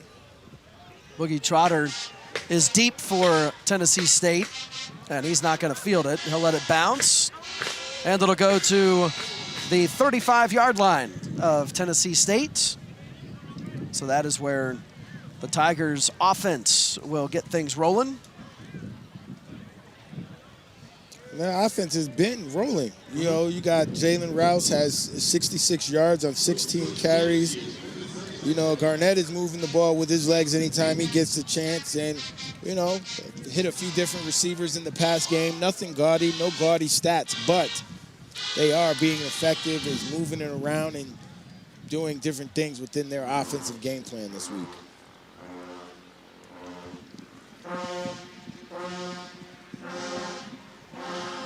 Tennessee State looking for first victory of the campaign. And they're hoping to pull it off. And with that, we'll take a timeout, see if they can. We'll be continuing.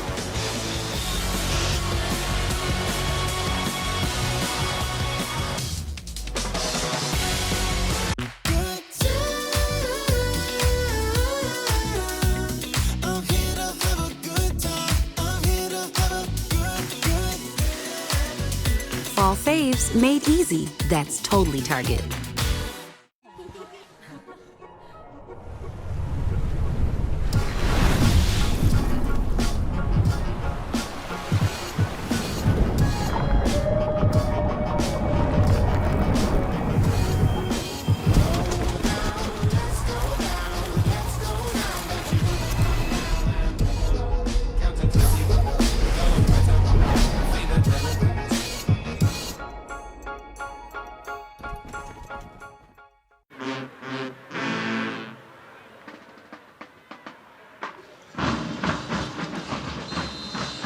Back here at the John Merritt Classic on the campus of Tennessee State University. Hale Stadium is the spot, historic Hale Stadium.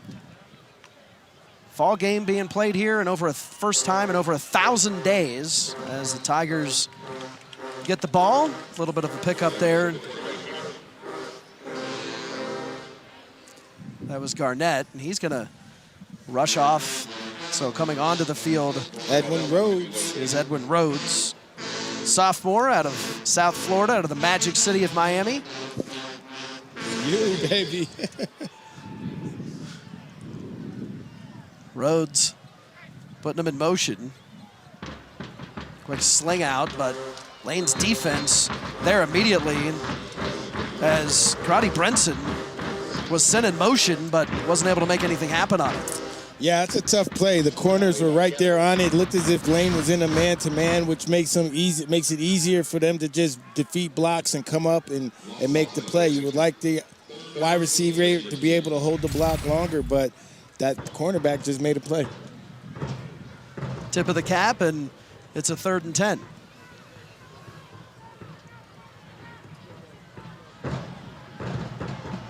Rhodes slinging the pigskin. Again, looking there for Brenson. Unable to complete it. Brenson unable to haul it in. Yeah, Rhodes came in for those last two plays. Brenson was actually open. He settled down in the zone, but Rhodes is a little erratic with the throw, not having the reps, obviously, before those last two to come in there and deliver an accurate throw. Now the Tigers are forced to punt, and Lane once again gets an opportunity to get on the board. Yeah, Brenson, only a couple catches the entire season coming into this afternoon's contest as Mosley is able to punt it. So back down to about the 30. It's going to take the friendly bounce for the Tigers and get it down to about the 25.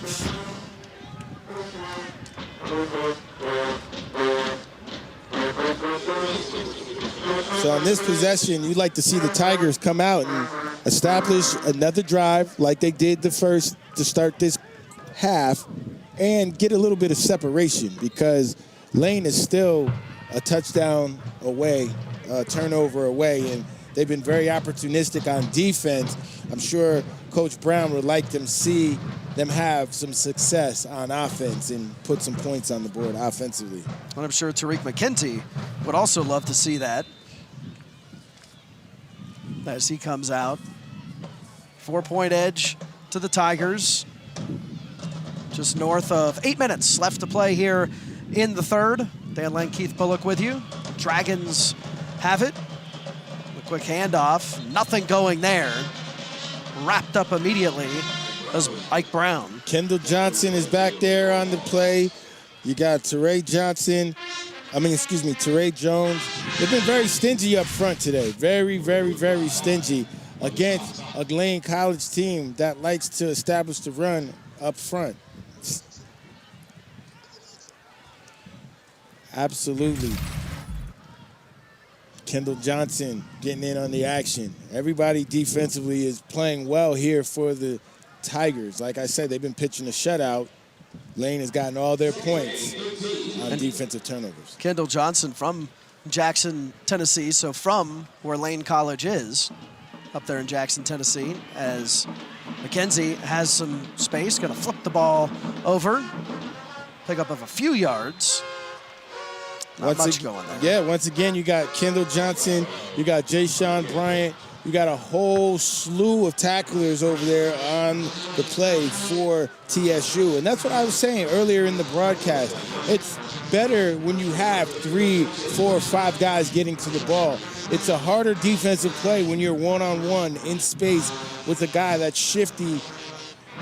So when those guys are flying around, it makes it easier, better defense. Here's McKenzie taking some time, has plenty of it as he looks to unload it and is able to do so. Leaping up and hauling it in is Brown, and he is down to about the 22-yard line before he is brought down. So Ike Brown, we've seen him do it on the ground. There we saw him do it on a big catch. Yeah, Tariq McKenzie taking advantage of the free play by the defense going off sides. He didn't stop playing. He lets it go downfield, and our guy, first down, Ike Brown, comes up big once again. He does it all, and that's another guy that coach from Lane College was speaking very highly of. Secures the catch. You see the kids these days tapping their head as in you got mossed, and he went over top of them, and that's what they were doing on the Lane College sidelines for Ike Brown. McKenzie got the Tigers to jump as he looks to thread the needle across the middle, unable to do so. Once again, Tennessee State Tigers getting a little edgy up front, jumping off sides. McKenzie tried to take advantage of the offsides and move the ball downfield. The Tigers just need to settle down a little bit up front. That's what you need to see Jay Sean Bryant and Kayvon Pope assert their leadership. Settle those big guys down up front.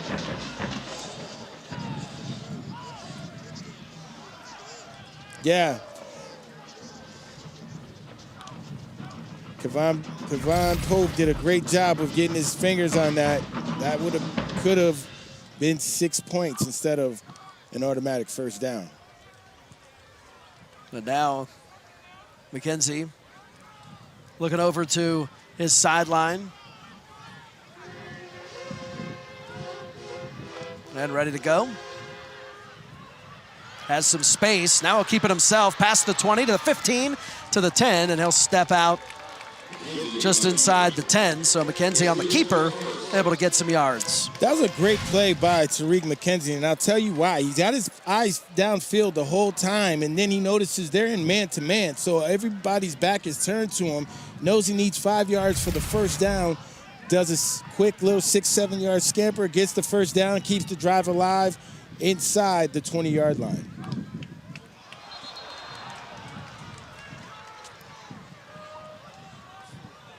So that time McKenzie tried to get everyone going, and that is going to go against his own squad, and that is going to be Virgil Young that got a little antsy, got a little fired up to get going. Did so a little early. It's a little early, but everything is tight down here. This is tight real estate. You know, this is what you call the red zone, the green zone area. Plays can't go longer than 20 yards. So this is actually benefits the defense. You can pack it in a little more as close as they get to the end zone. McKenzie. 3 receivers out to the right, 2 to the left. McKenzie looking right and able to complete it. So a pickup of a couple yards. First down, they're going spread in the red zone, which makes it a little more difficult to get those passes in because, like I said, there's not a lot of real estate. Tennessee State has been very good tacklers today. They've been in the backfield on the run. Let's see if they can stiffen up and keep the Lane Dragons out of the end zone.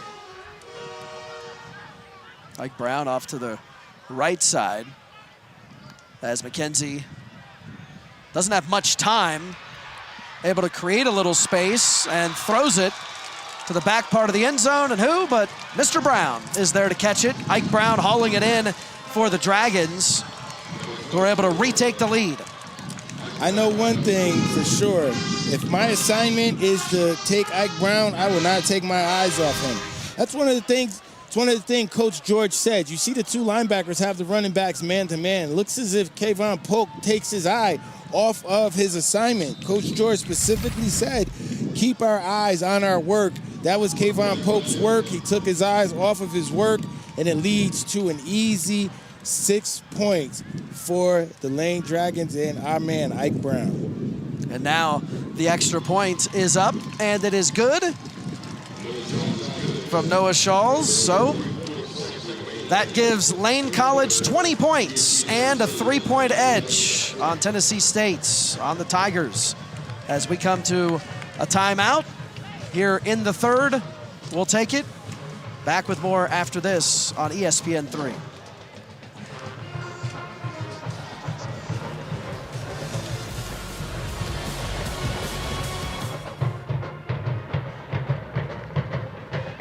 It was just a few drinks. I'm good. I thought it was good. After every game, we always have a few. It's no big deal. It was no big deal. Hey, I can hold my liquor. I thought I could hold my liquor.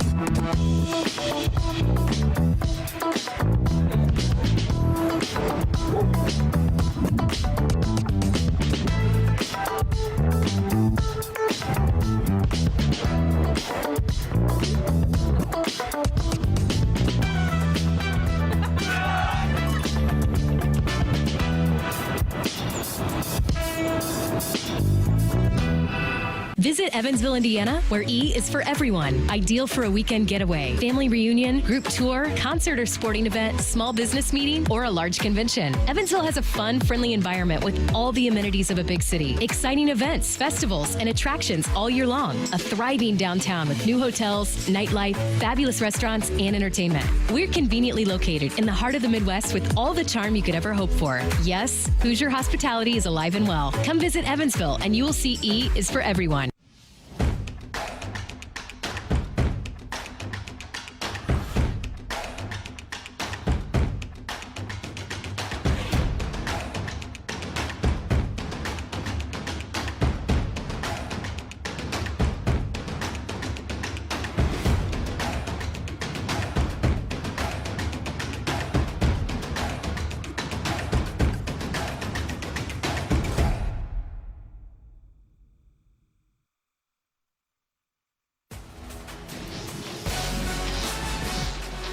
And back here at historic Hale Stadium on the campus of Tennessee State, here in the heart of Nashville, Tennessee. It's the John Merritt Classic, and right now, Lane College, the Dragons, have come here and invaded Hale Stadium and have the lead on the Tigers. A 4:44 to play here in the third as the kick is up, and that's going to go back out of the end zone.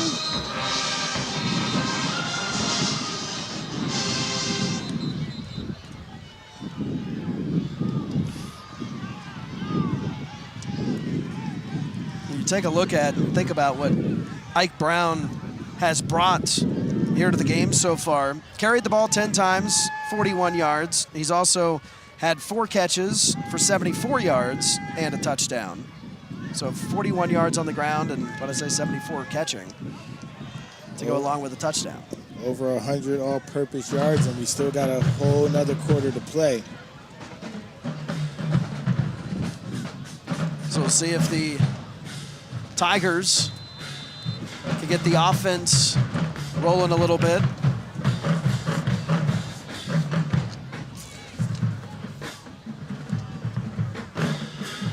Keeper going to go out to about the 34-yard line or so as Edwin Rhodes still in there at quarterback.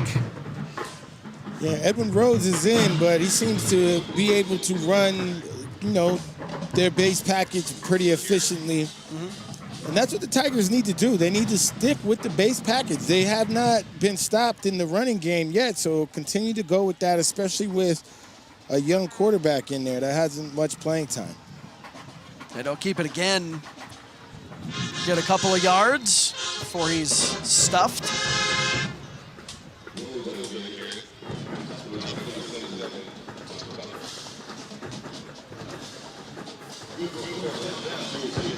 There you see the digits on Rhodes. 6'1", just over 200 pounds, the sophomore from Miami, Florida. Shael Garnett back in, quarterback who started. Garnett tried to, or did, get it away, but nothing doing there for Rouse. Nigel Canada on there. He's a very instinctive player. He just got to Lane College, but he's very instinctive. You see the pick six that he had before the half. You see this toss play. He was in there. He just read it from jump. There was nothing tricky about it. He beat the block and made the play.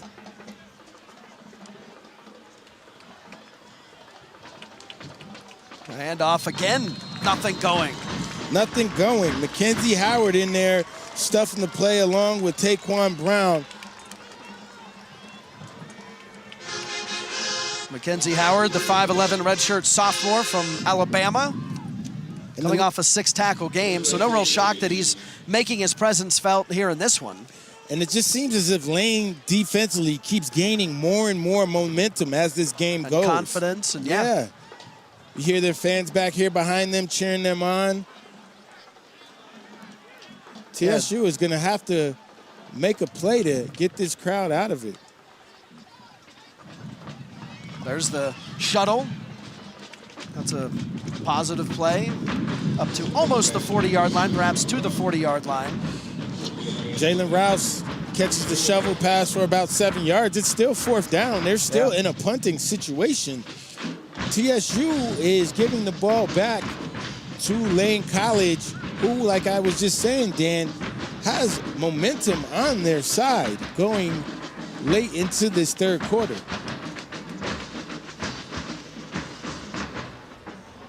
Coach George definitely has to be letting his guys know it's starting to be crunch time, you know? It's not how you start, it's how you finish.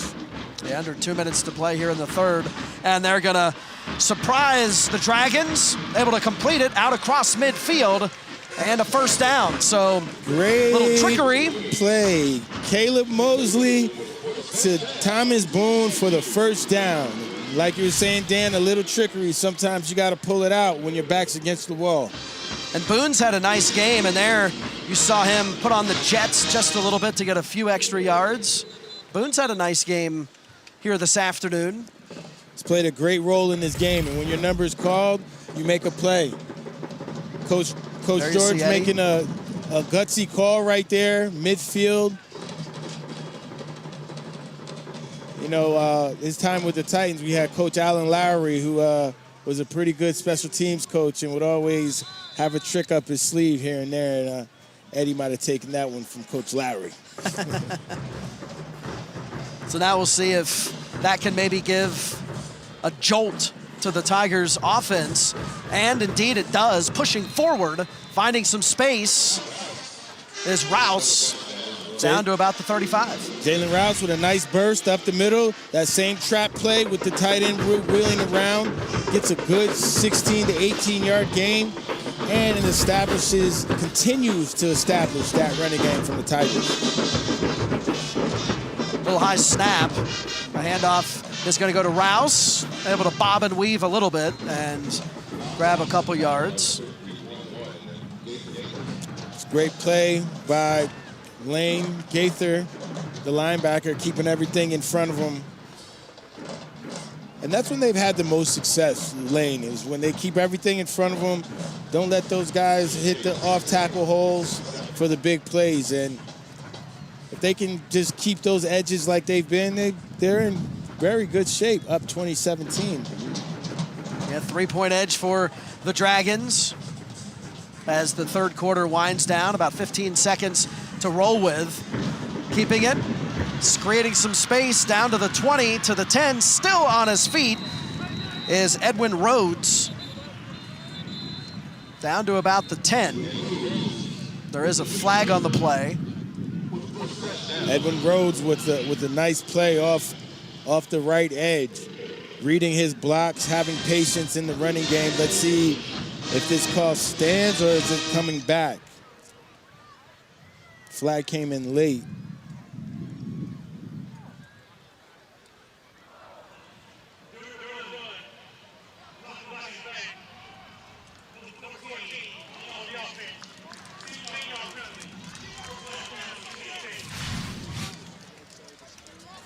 Deshaun Davis with the block in the back. Yeah, it's unfortunate. That's going to happen. You're always trying to help. Oh, number 14, it came late. It came late at the end of the play. It had nothing to do with the play. That's unfortunate. That's one the coach will definitely go over in the film room. Being over-aggressive for no reason. The play was over. There's Garnett, and he's going to be wrapped up. And there is Andrew Farmer with a big emphatic exclamation point. Andrew Farmer, we've been looking for him all day, and you didn't have to look far because he's been making plays, just not the impact plays. Well, this is the impact play we've been looking for. Virtually unblocked, but it's one thing to be unblocked, but you still have to make the play.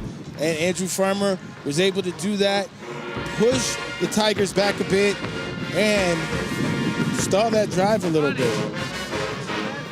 So you can see Farmer's all fired up. We're going to go to break. Fourth quarter rolls your way next. Tight game. Don't go anywhere.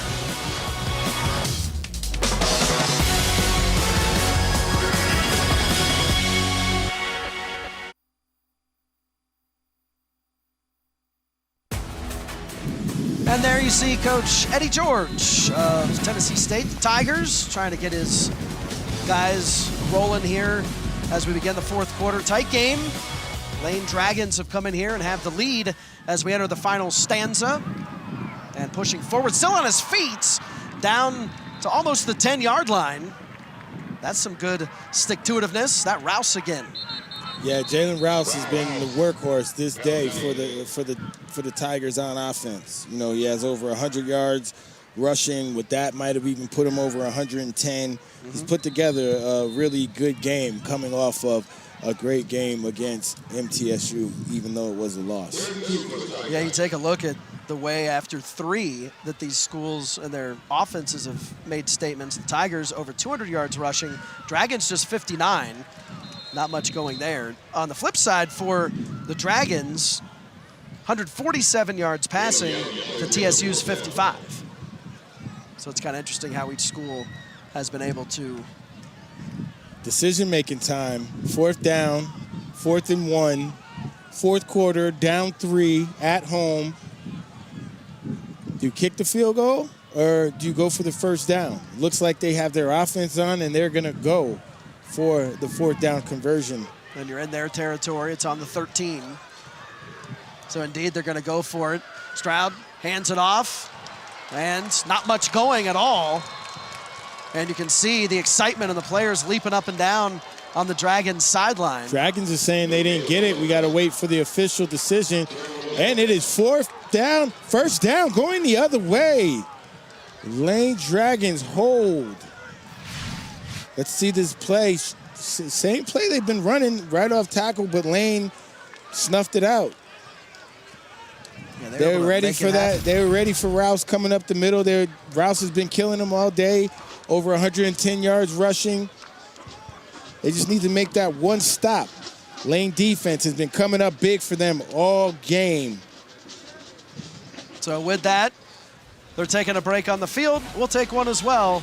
Back in with more in a flash.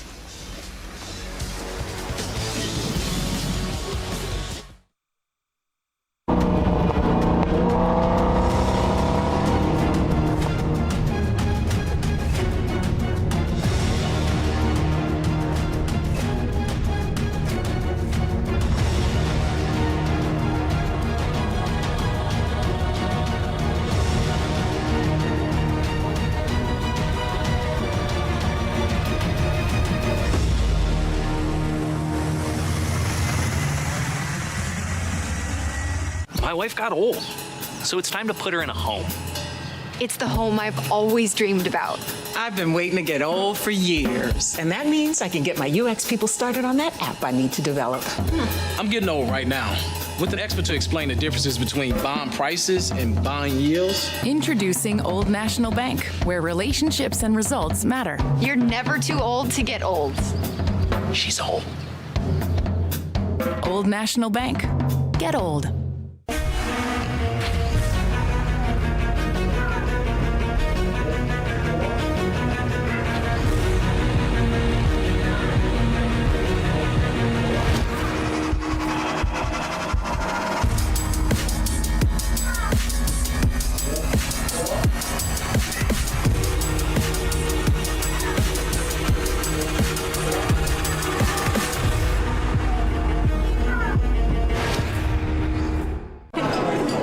It's just a few cocktails at happy hour.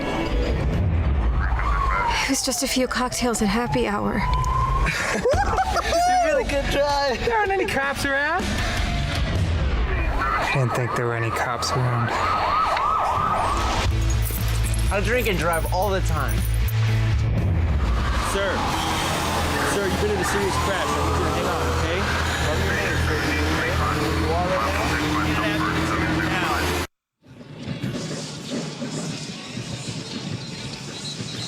Welcome back here to Hale Stadium on the campus of TSU, where it's the Lane Dragons looking to pull off the upset and having the 3-point lead as we take a gander at the upcoming schedule, which is presented by the Kentucky State Police. Kentucky State Police is hiring the next generation of troopers who will serve the Commonwealth. New troopers will earn $61,500 a year with guaranteed raises throughout their career.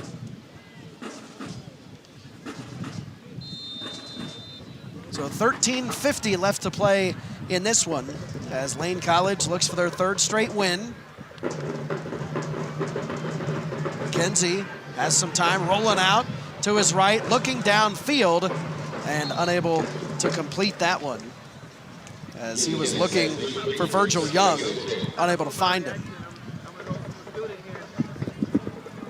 Although Lane hasn't really been effective on offense, they've been effective enough to keep the ball longer, have a longer time of possession than Tennessee State, which has given Tennessee State less time or opportunities on offense to actually make plays. So I think that Coach Vyron Brown is very, very happy with where his team is right now, being up 3 in the fourth quarter with the ball.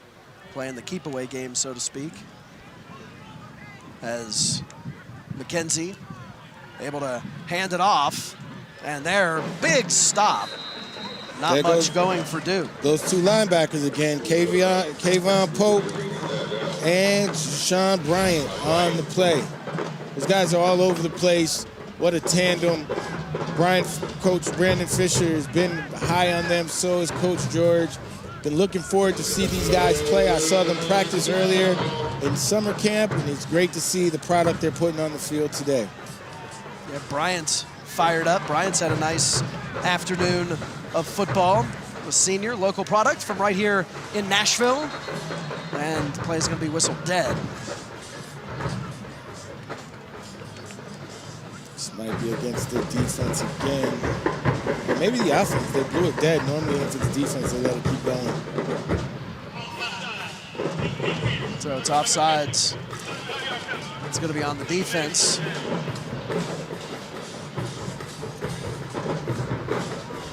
Goes from 3rd and 9 to 3rd and 4. Looks like Lane is keeping the same play they had. Empty set, spread the defense out. Look for something in that middle.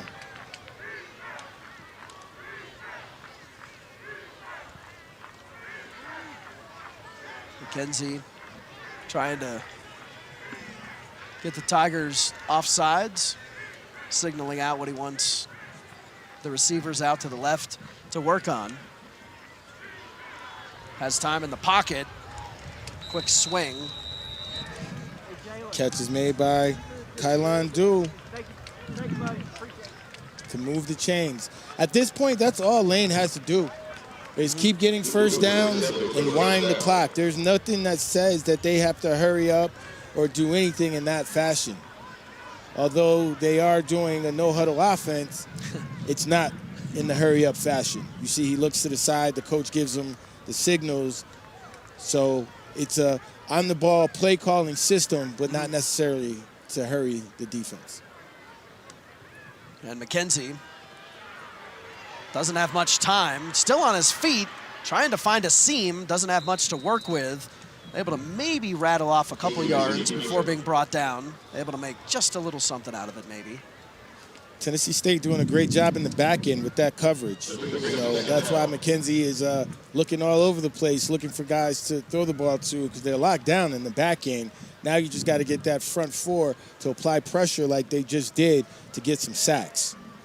There was a loss of 1. So that technically was a sack. Yeah, exactly. As McKenzie brings him out, has a couple backs in the backfield. Gonna hand it off, pushing forward. Still moving forward to about the 30-yard line. Yeah, Pope was in on the initial stop, but Surge kept going. The linemen got in. When those linemen get in there, it's hard to move the pile. Yeah, it's hard to stop the pile from moving. But yes, Kayvon Pope got in there with the initial play. Been playing big all day. Now let's just see if the Tigers can get off the field and get the offense the ball back.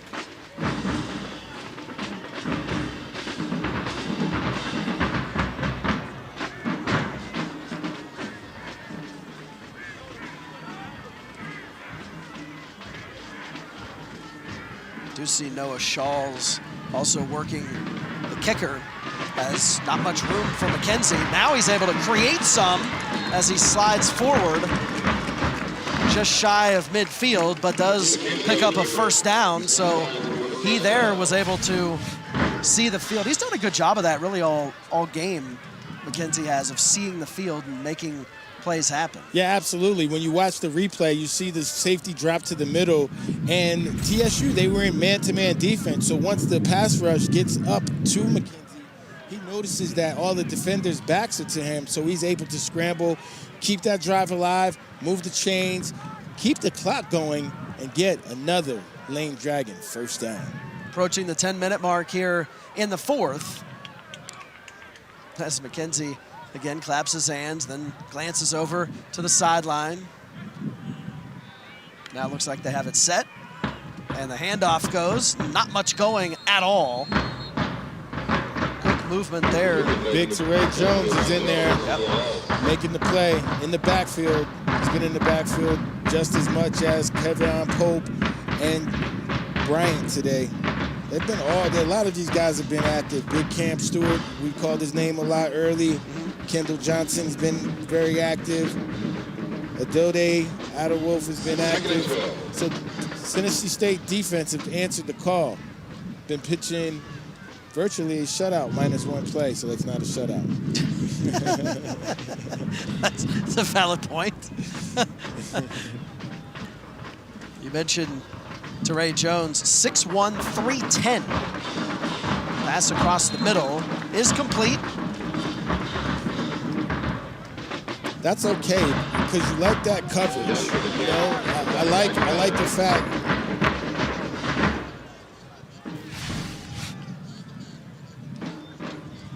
So you see, they're all matched up, man to man. You got the corners, and then right now, what they like to do is they fake to hold the linebackers or draw the linebackers up to create that crease right here where you see right there. Unfortunately, Boogie Trotter, who we called early, has been playing very, very tight coverage on his slot receiver and did a great play to negate that. Here the handoff goes, and up the middle. Oh, a little move there from Brown. Ike Brown. There we saw a little acrobatics. There's our guy again, Ike Brown. It just seems anytime that Lane needs a play, they dial up number 24. And it's just a simple handoff, the same play TSU's been running. He gets an open field, shows some athleticism, takes a hit, and keeps on moving. right now, if I'm Tennessee State, I'm getting a little bit nervous because we haven't been able to stop the Dragons on this drive. It's a little late in the fourth quarter, and we need the ball back. But Lane College has all the momentum. And how about Ike Brown? He's 5'10". He's a redshirt sophomore. Ike Brown has been having a day today. One of the guys, Coach Brown from Lane, had on his watch list for us. Yep. Here's Brown again. This time, nothing going. Didn't fool at all. Devon Hawkins was in there with big Teray Jones, as well as that linebacker combo, one half, Jay-Sean Bryant.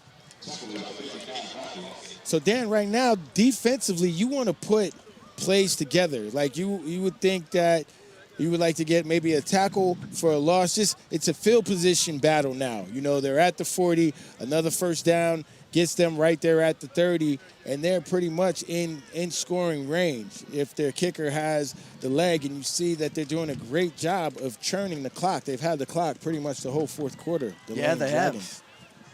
About 6:40 left to play here in this one, as McKenzie has not much time. He's swarmed and he's stopped and stuffed.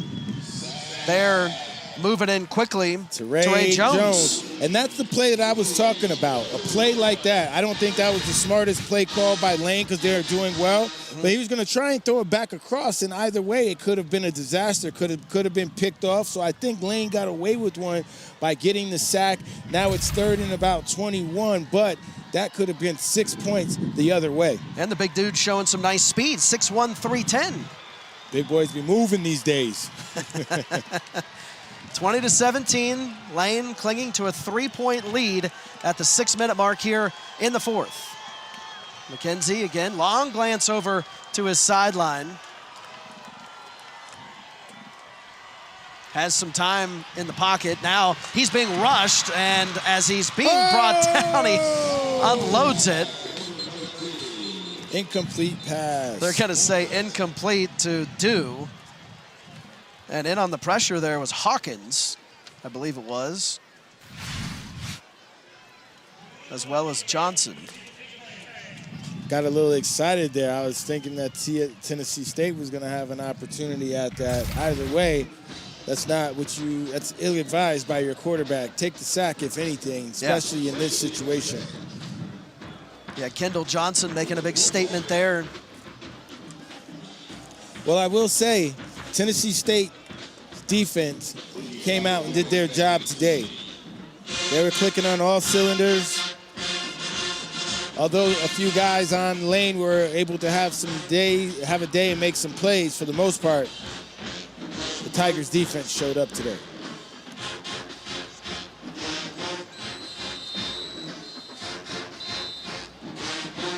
Looks like Teague or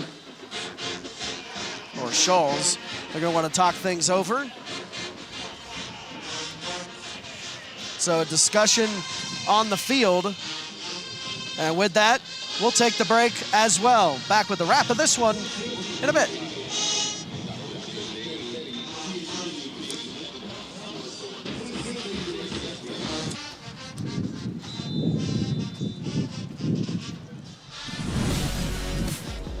Back here inside Hale Stadium on the campus of TSU, just north of 5.5 to play in this one, as Lane College, Division II, looking to pull off the upset here of Tennessee State.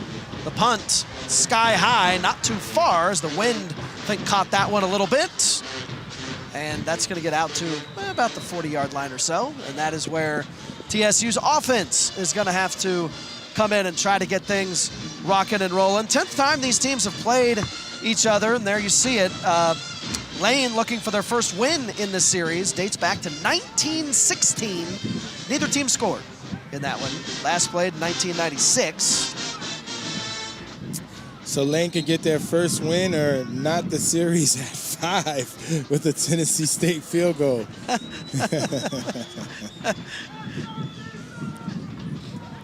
I'll tell you what, Tennessee State has the ball in great field position. Let's just see if they can capitalize. The only thing that's really been hurting them on offense is the turnovers. So it is at the 40. Their own 40 is where TSU starts. The handoff, plus a few yards.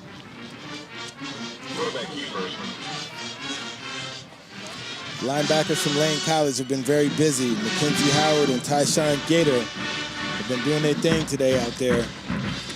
Minus a few runs by Rouse and Garnett early in the game, they've pretty much been there to clog the holes as true middle linebackers should do. And the handoff to Rouse. There's a flag. So Rouse wasn't able to get much. See what the infraction was.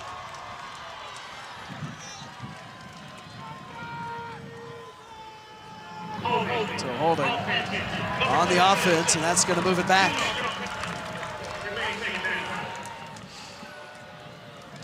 Tigers are heading in the wrong direction.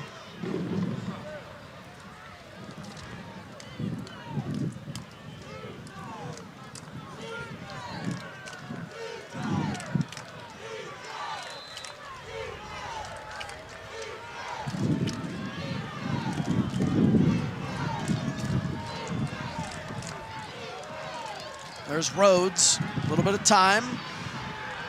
Scrambling, throwing, finding his man just across midfield. Nice. He found his guy. Well, their guy, Zaire Thornton. Though they had J.J. Holman downfield all by himself, wide open.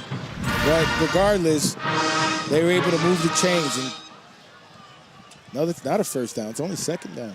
What's going on with the chains? I think they're trying to figure it out, too. Okay, first and 10. There we go. All right, now they figured it out. First and 10. Keep the chains going. Messing up my dialogue, man. First home game for the chain gang, too. Not much going there at all. So that'll be loss of a couple.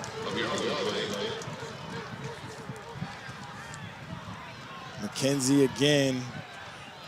See Gaither in there. Those linebackers in the man.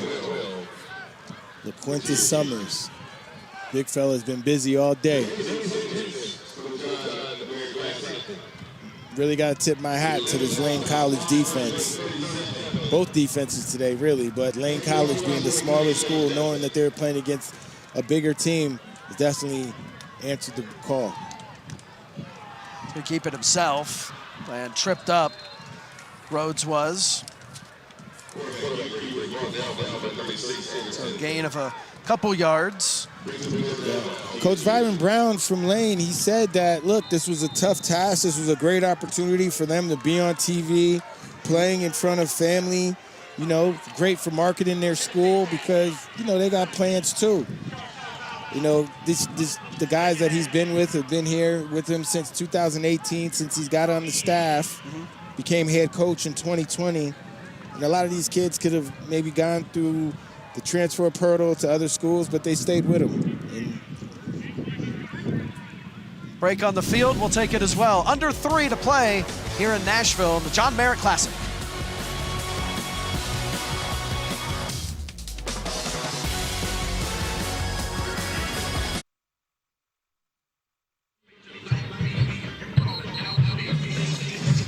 Back here at the John Merritt Classic at Hale Stadium here in Nashville, Tennessee, on the campus of Tennessee State. And there you see Coach Eddie George. Time wearing out for him. Just over 3 minutes to play here in this one. Lane College looking to pull off the upset. And right now having the 3-point lead. You see the 2 defensive touchdowns that Lane College has had. Fumble, pick 6. Able to make it happen on that end. And now Tennessee State looking to get things going here with about 3 minutes to work with. Garnett gonna keep it himself, has some room, out across the 45, down to almost the 40. Yeah, this is ball game right here. It's 4th down and 5 yards to go. You know, you just mentioned Garnett is back in the game. Edwin Rhodes has been in for the last quarter and a half, really to start the second half, so Lane needs a play. Lane needs to play. TSU needs to play. This is for the game right here. It is, and Garnett calling for it. He has time as he rolls out to his right, looking downfield and almost into and out of the hands of Brinson, who we've called his name a few times in this game, unable to haul that one in.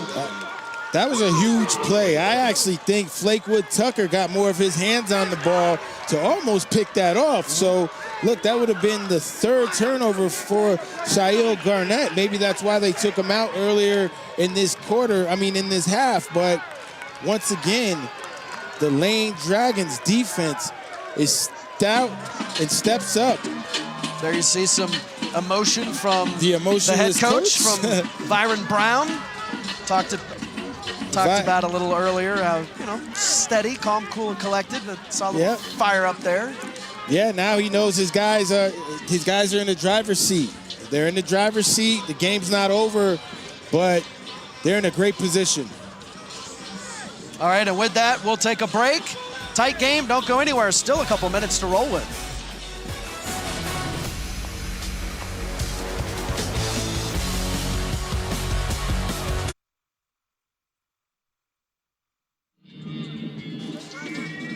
Back here at Hale Stadium in Nashville, John Merritt Classic, and Lane looking to pull off the upset of Tennessee State. And there you see the last play.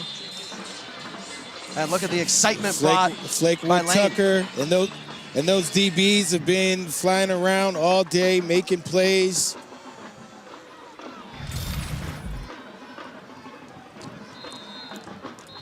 Tennessee State needs to come up with some stops, some timeouts, hopefully get the ball back.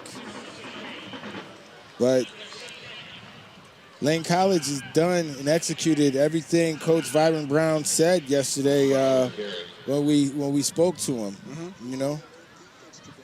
They created turnovers. Look, their defense had an interception for a touchdown, fumble recovery for a touchdown, and a big fourth quarter stop right there. And some of his keys would have went in the trenches. He knew their O-line was big, but to limit their opportunities and no big plays. They had the one big play from the quarterback, but other than that, they were able to mitigate the run. They didn't necessarily stop it because Rouse had over 100 yards, but it didn't kill them. They were able to kind of bend, don't break, make plays for their offense. Play the field position. Absolutely. And the time. They were able to keep the ball. Absolutely. I was joking before about the emotionless coach from Coach Byron Brown, but he's been all business today, and I feel that, he brought his guys in here with that attitude, making that trip from Jackson, which is about 2 hours from here. So, it's almost like a cross-state rivalry. And he comes from knowing Eddie Robinson, being recruited by him, knowing how he got things done. Obviously, one of the legendary coaches in all of college football. So he knows the HBCU history. Yeah.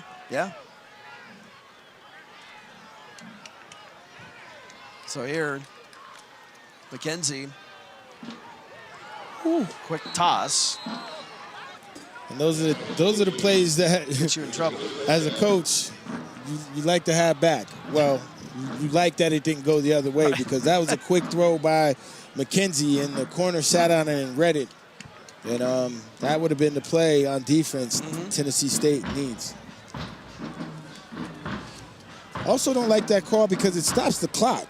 It doesn't force Tennessee State to use the timeout. They only have one left. You could have ran the ball and forced them to use their last timeout.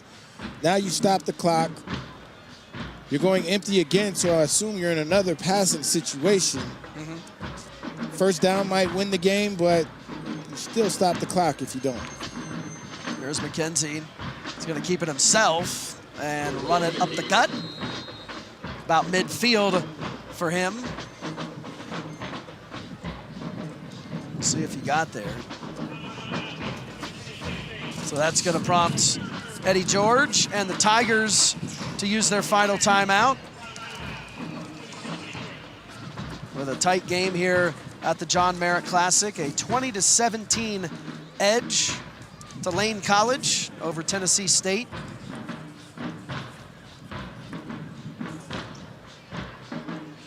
It's a pretty evenly matched game, stat-wise. You know, obviously Lane College has the edge with the turnovers. The 2 turnovers that led to points, which is huge for them and which has them on top right now. Tennessee State coming off the bye, had a little bit of time to work on some things, get some guys rested up prior to this game. And for the most part, I feel like Tennessee State hit on all their coaching points and all their keys as well. It's just the 2 turnovers is the separation in this game. And those 2 turnovers obviously were points. See if Boogie Trotter gets an opportunity to return this kick. So here's Teague. Taking some time. On a 4th and 6 from midfield. Teague. And the low punt is going to be for a few yards. Somebody might have got a hand on it, but it was wasn't much of a punt either way. Yeah. It was pressure in his face, but not much of a punt. Let's see if Lane's defense can pull it out. They've been the heroes of the day all day. No better way to end the game for the Lane Dragons, but with another defensive stand or defensive play. So we'll see if they're able to do that. Tennessee State will be right back at it next weekend over at Nissan Stadium. Homecoming. Bethune-Cookman will be here in town.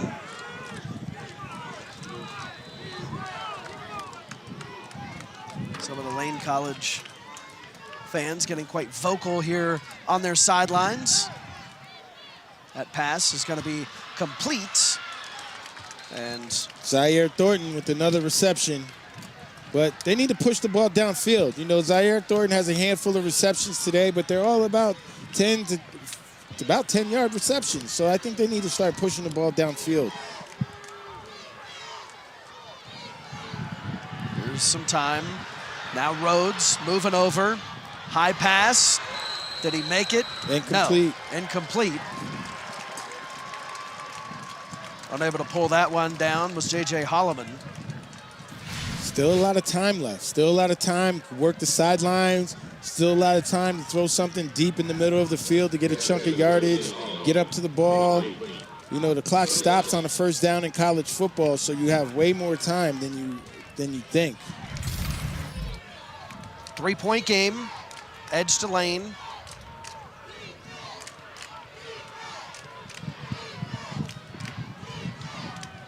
Here's Rhodes. He's got some time, looking deep across the middle of the field. How about that catch? Wow. Hauling it in. Big time there from J.J. Holloman, making a statement late in the game. J.J. Holloman goes up and extends Odell Beckham Jr.-like in order to keep the drive going. Nice haul in from him, now trying to move it along as Rhodes, again, this time looking to his left and throwing short there on Davis, Deshaun Davis. J.J. Holloman right now is the man of the hour for the Tennessee State Tigers because that was not a good throw, and he effortlessly went up with one hand and made that play to keep this drive alive. That was a high throw, but he was able to haul it in. Holloman, 6'3", 215, used every inch of his... Here's that catch again. Look at his extension on this play. It's nowhere near him. Yeah, no. That's want to. He's one of the leaders on this team, and he wants to get this first win bad. Tigers on the move. Rhodes looking over toward the sideline.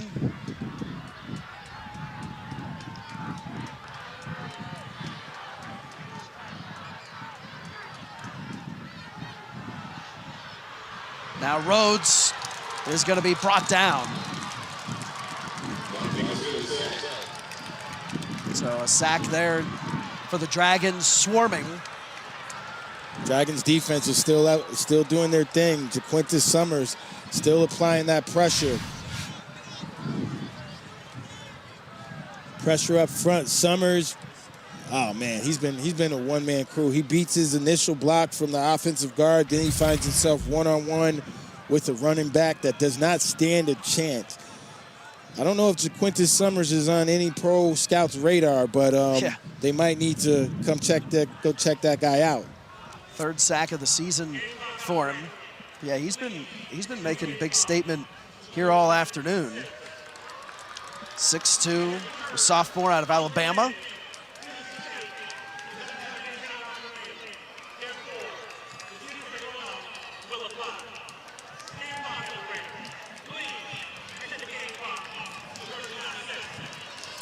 So there's an injury on the field during the last 2 minutes. Tennessee State will be charged with their final timeout. So now they have no more timeouts. They're facing a 3rd and 13 from the 30, I would say the 34-yard line.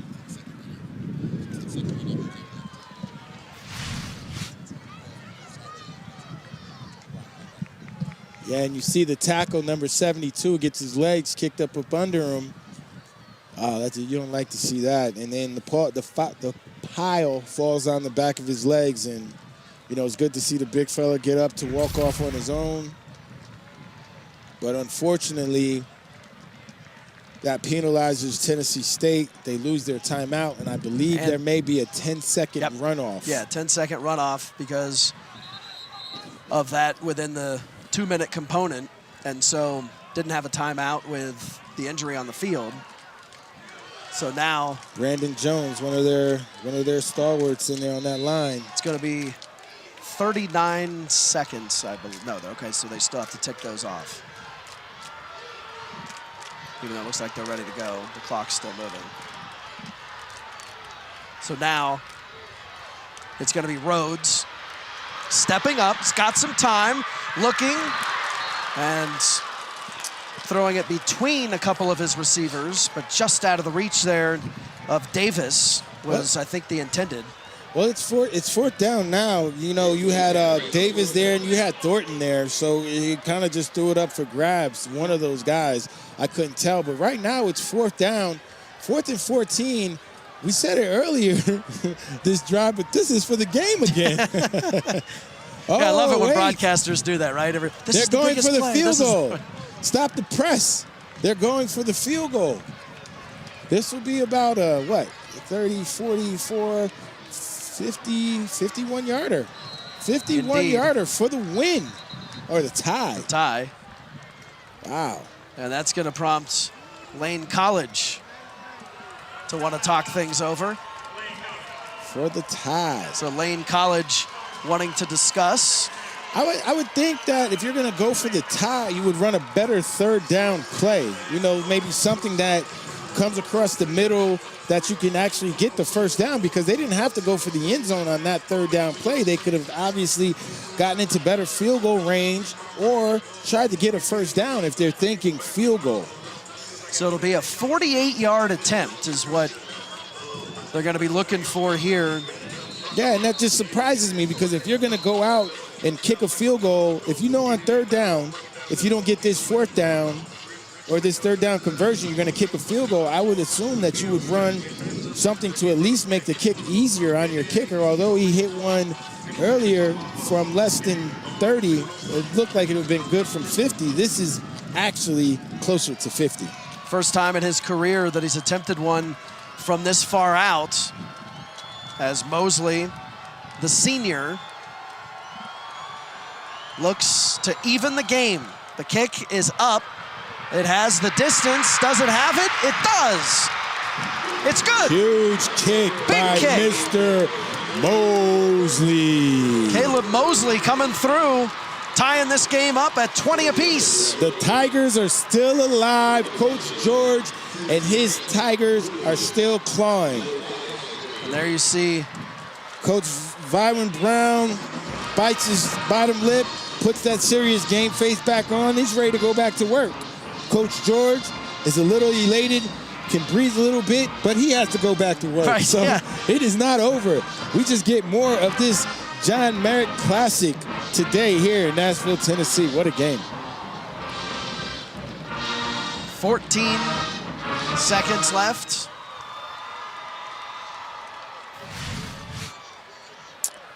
And there you see Mosley. What a kick. Making it happen. You know, what a kick.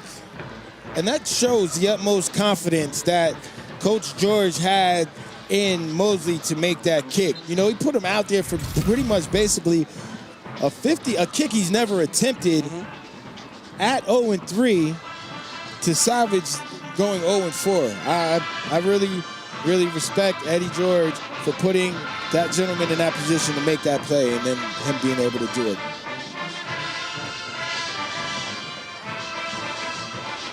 So all tied up here at 20 apiece in the John Merritt Classic.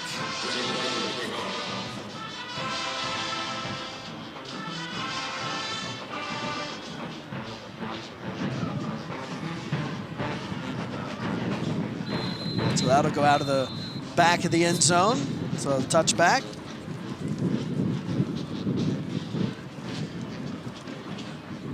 So Lane College, the Dragons, have a few ticks here to work with.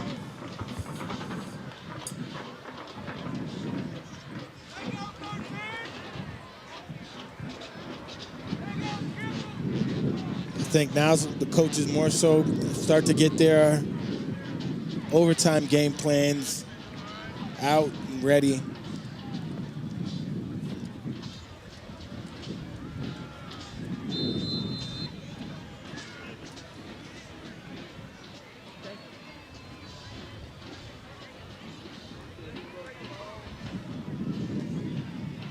Handoff.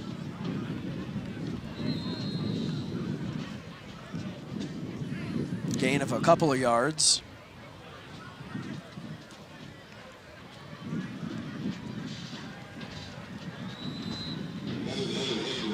So that is going to be the end of regulation.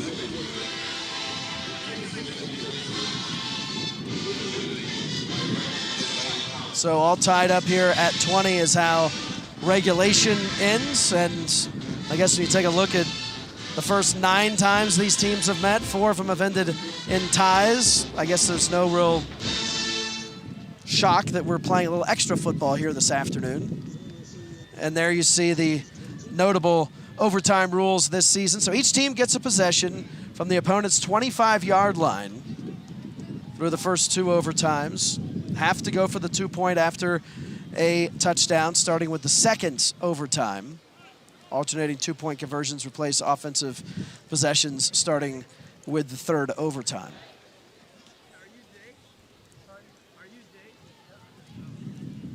So yeah, play the short field. You bring out your, I think Tennessee State's going to stay with what they've been doing. Their run game, you know, no need to put the ball in the air. You got 25 yards to go.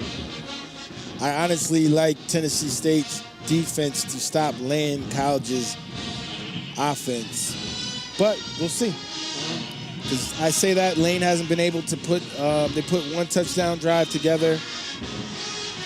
And that touchdown came off of a broken coverage.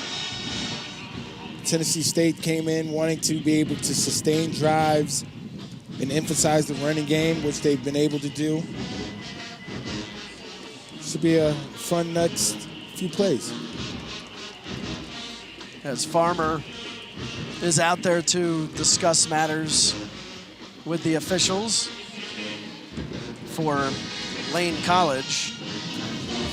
And Zaire Thornton, it looks like, out there for Jayshawn Tennessee Bryant. State. Got the 2 defensive stalwarts, Jayshawn Bryant and Andrew Walker, respectively. Both have had big games today. Tennessee State won the toss, and they're going to get the ball. Pick 6 wins it, though, right? Something like that? How does that work? You score on defense? There you see Farmer talking things over. Farmer is a very impressive kid, man. He's on the Honor Society at his school. He is a major in biology, chemistry, and another major in phys ed. You know, I always like to, you know, see what else the guys have going on. and a preseason Defensive Player of the Year in their conference in the SIAC. A lot of respect from his teammates and his coaches. But by the way he carries himself on and off the field, the dedication he puts towards it. So, you know, good guy to check out. And Coach Byron Brown, let's see if he can get his first win against Tennessee State. As the extra stanza is underway, the handoff goes for a few yards. How's the ball carrier? The bell cow today, Jalen Rouse.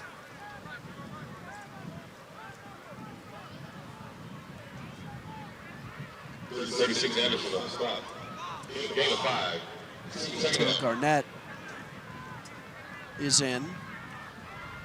So a gain of 5 on the play there from Rouse.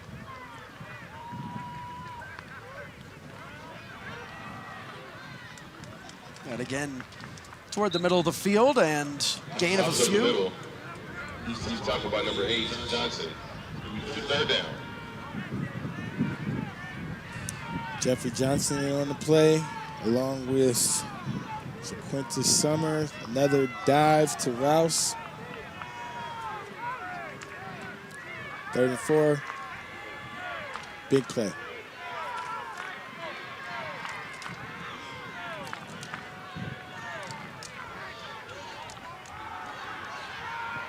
Looking toward the end zone. It is up and it is caught. Whoa, great catch by Benson. Karate Benson, they've been trying to get him the ball all day, and today he just goes up on this play. If he could have kept his balance, he might have been able to lean over for the touchdown, but if you watch right here, Garnett has confidence in him. He just throws it up and goes over the top of the smaller DB. And Brenson able to haul that one in. Yeah, we'd seen looking for him a number of times today and choosing a pretty good spot to make that play. So now it's from the 3, 1st down. And did they get in? They're going to say yes. Quarterback keeper from Edwin Rhodes. Edwin Rhodes able to make a big statement here in overtime. Yeah, it's interesting. You know, they went with the 2-quarterback system this half, and it seemed to have paid off. Edwin Rhodes with the fake outside sweep, and then he runs the belly up the gut for 6. It's the same play that we saw Garnett go on before, but it was from 40, about 40 yards out. So with that, the Tennessee State Tigers, go up by 6. This extra point can make it a touchdown game. So here is Mosley. And the PAT is up. And it is good. So the Tigers up 27-20 on the Dragons here in overtime.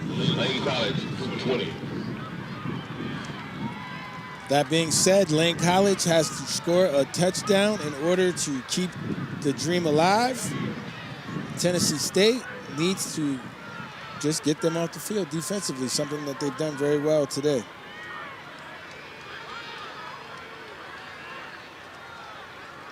There you see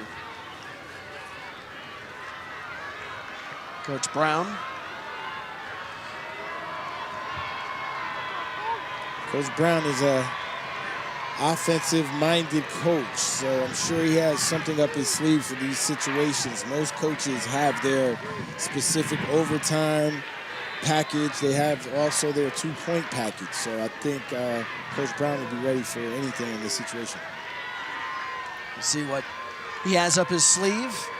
McKenzie has some time. Now collapsed, looking over toward the right, able to complete it. And out of bounds. So there. Nice tackle by Pope. That was a nice tackle by Pope because he didn't allow any yards after the carry. Yards after the catch right now is critical. So nice short tackle, line up, play again. There's Lyles, first time we've called his name. Redshirt sophomore from Memphis.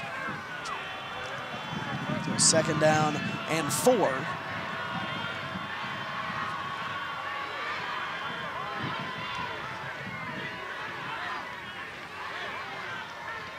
Here's McKenzie. Throwing it up. And nobody there. Yeah, fans are looking for a flag, but that was an uncatchable ball, and the receiver was, yeah. McKenzie kind of just threw that up with the hope. So here's a 3rd down situation for the Dragons. Dragons have had most of their success when they drop McKenzie back and he's able to do something with his legs in the passing game. Let's see if he's able to find some alleys to get some running yards.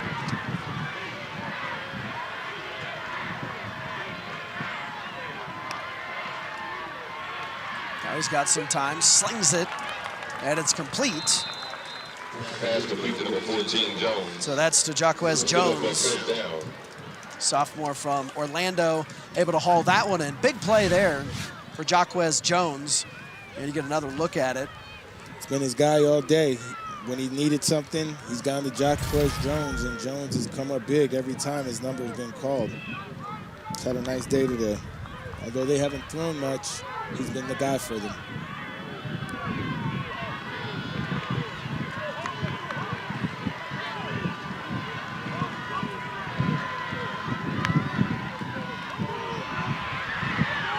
Off to the left side, and there's our guy, Ike Brown. Yep. Ike Brown coming through again for the Dragons. Ike Brown has been the catalyst on offense for Lane Dragons all day. And once again, his number's called, and he puts them within an extra point away from tying this game. Lane Dragons are still out here breathing fire.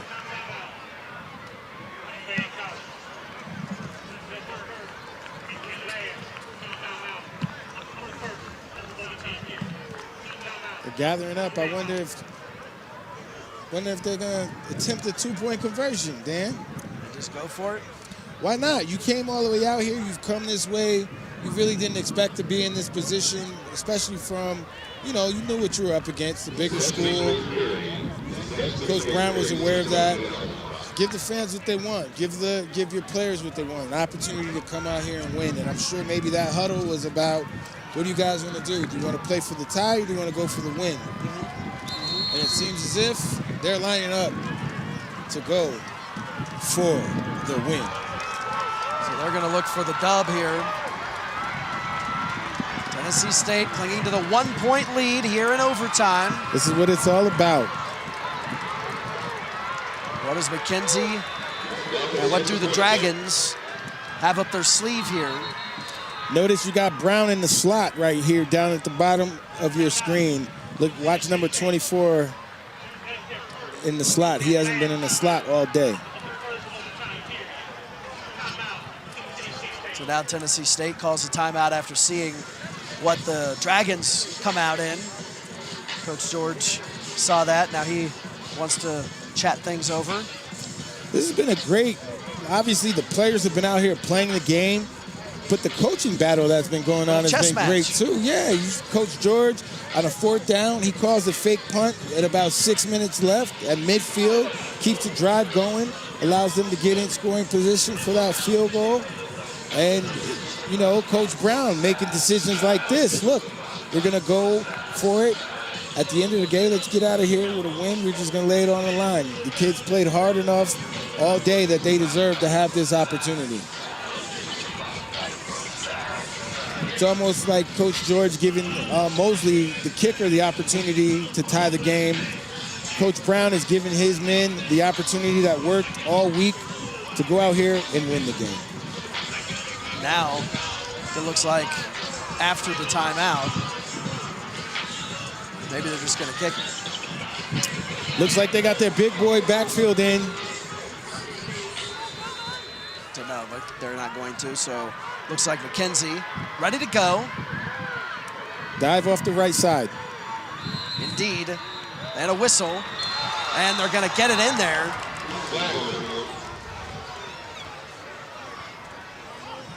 There was a whistle right as the play broke. The whistle was before the play. No, he blew it dead.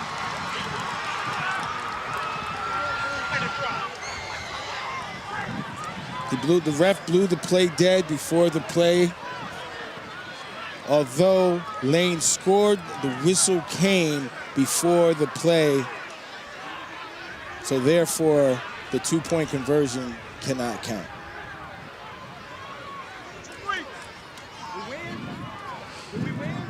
Coach is pleading for it, but there was a whistle before the play went off. I heard the whistle from up here. Yeah. So there's no way the ref can blow the whistle, get the action to stop, and you finish the play for a conversion. It doesn't work like that, Coach. You can see the Lane College coaching staff out there on the field fired up. The refs are discussing matters. Once the play is blown dead, the play is blown dead. Right. Whatever happens. So I don't even know what the discussion is. I mean, if I'm Lane, yes, I would be trying to. Sure, yeah, right. Maybe you say one right little word and they're like, huh, well, okay. And so now some nodding, and now we'll see what the official says.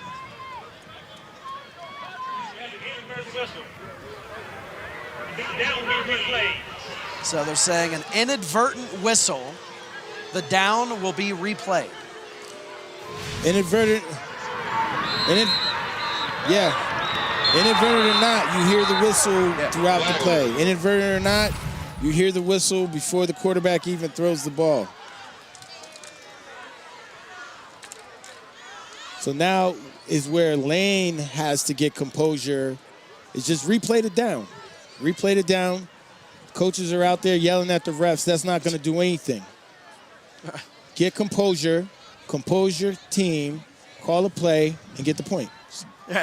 Yeah. But nothing unfair has been done here. The whistle definitely was blown in the midst of the play, and then that's it. Replayed it down. Lane's pulling out all the stops. They got their big boys in there. They got Walker on defense. I mean, they got some of their defensive players on offense.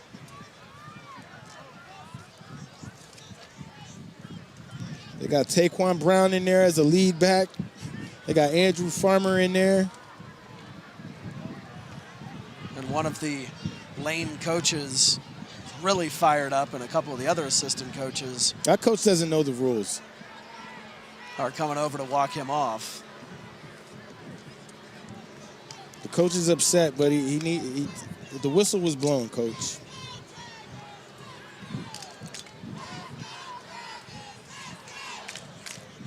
Obviously a pivotal part, and obviously for Lane would be a massive win for them. Absolutely. A Division II program coming here to Nashville. And I understand the coach being fired up and upset. Sure, frustrated, yeah. The rules are the rules. The whistle was blown. You're going to get another opportunity. It's even a yard closer now. So now they're going to go for one, so they are not going to try the 2-point conversion, it looks like. So after all that, they're going to attempt the extra point. I think he's bluffing. Creating more drama.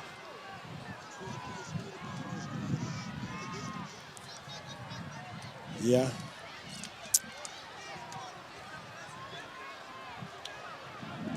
The penalty moved the ball pretty much half the distance to the goal line. I think he's going for two. Yeah, they're still lining up for two. So they are going to go for two.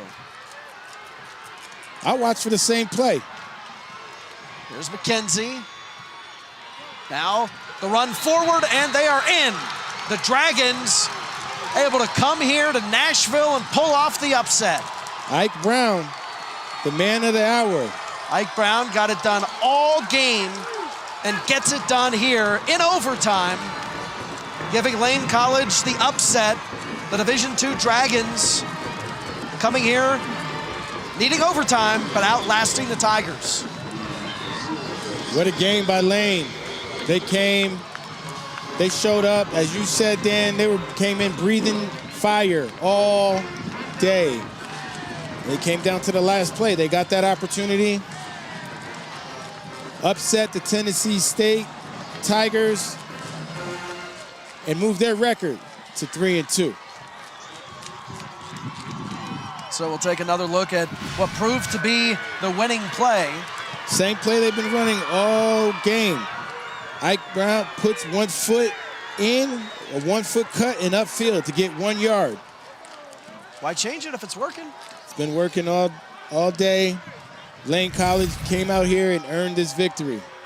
It's tough for Eddie George and the Tennessee State University Tigers, but they can come back next week, hopefully. But right now, it's about Coach Byron Brown and the Lane Dragons going to 3-2 and coming to Nashville and knocking off the Tennessee State University Tigers. So you see the congratulations being pulled out there, and Lane College comes in here and pulls away with the victory, 28-27.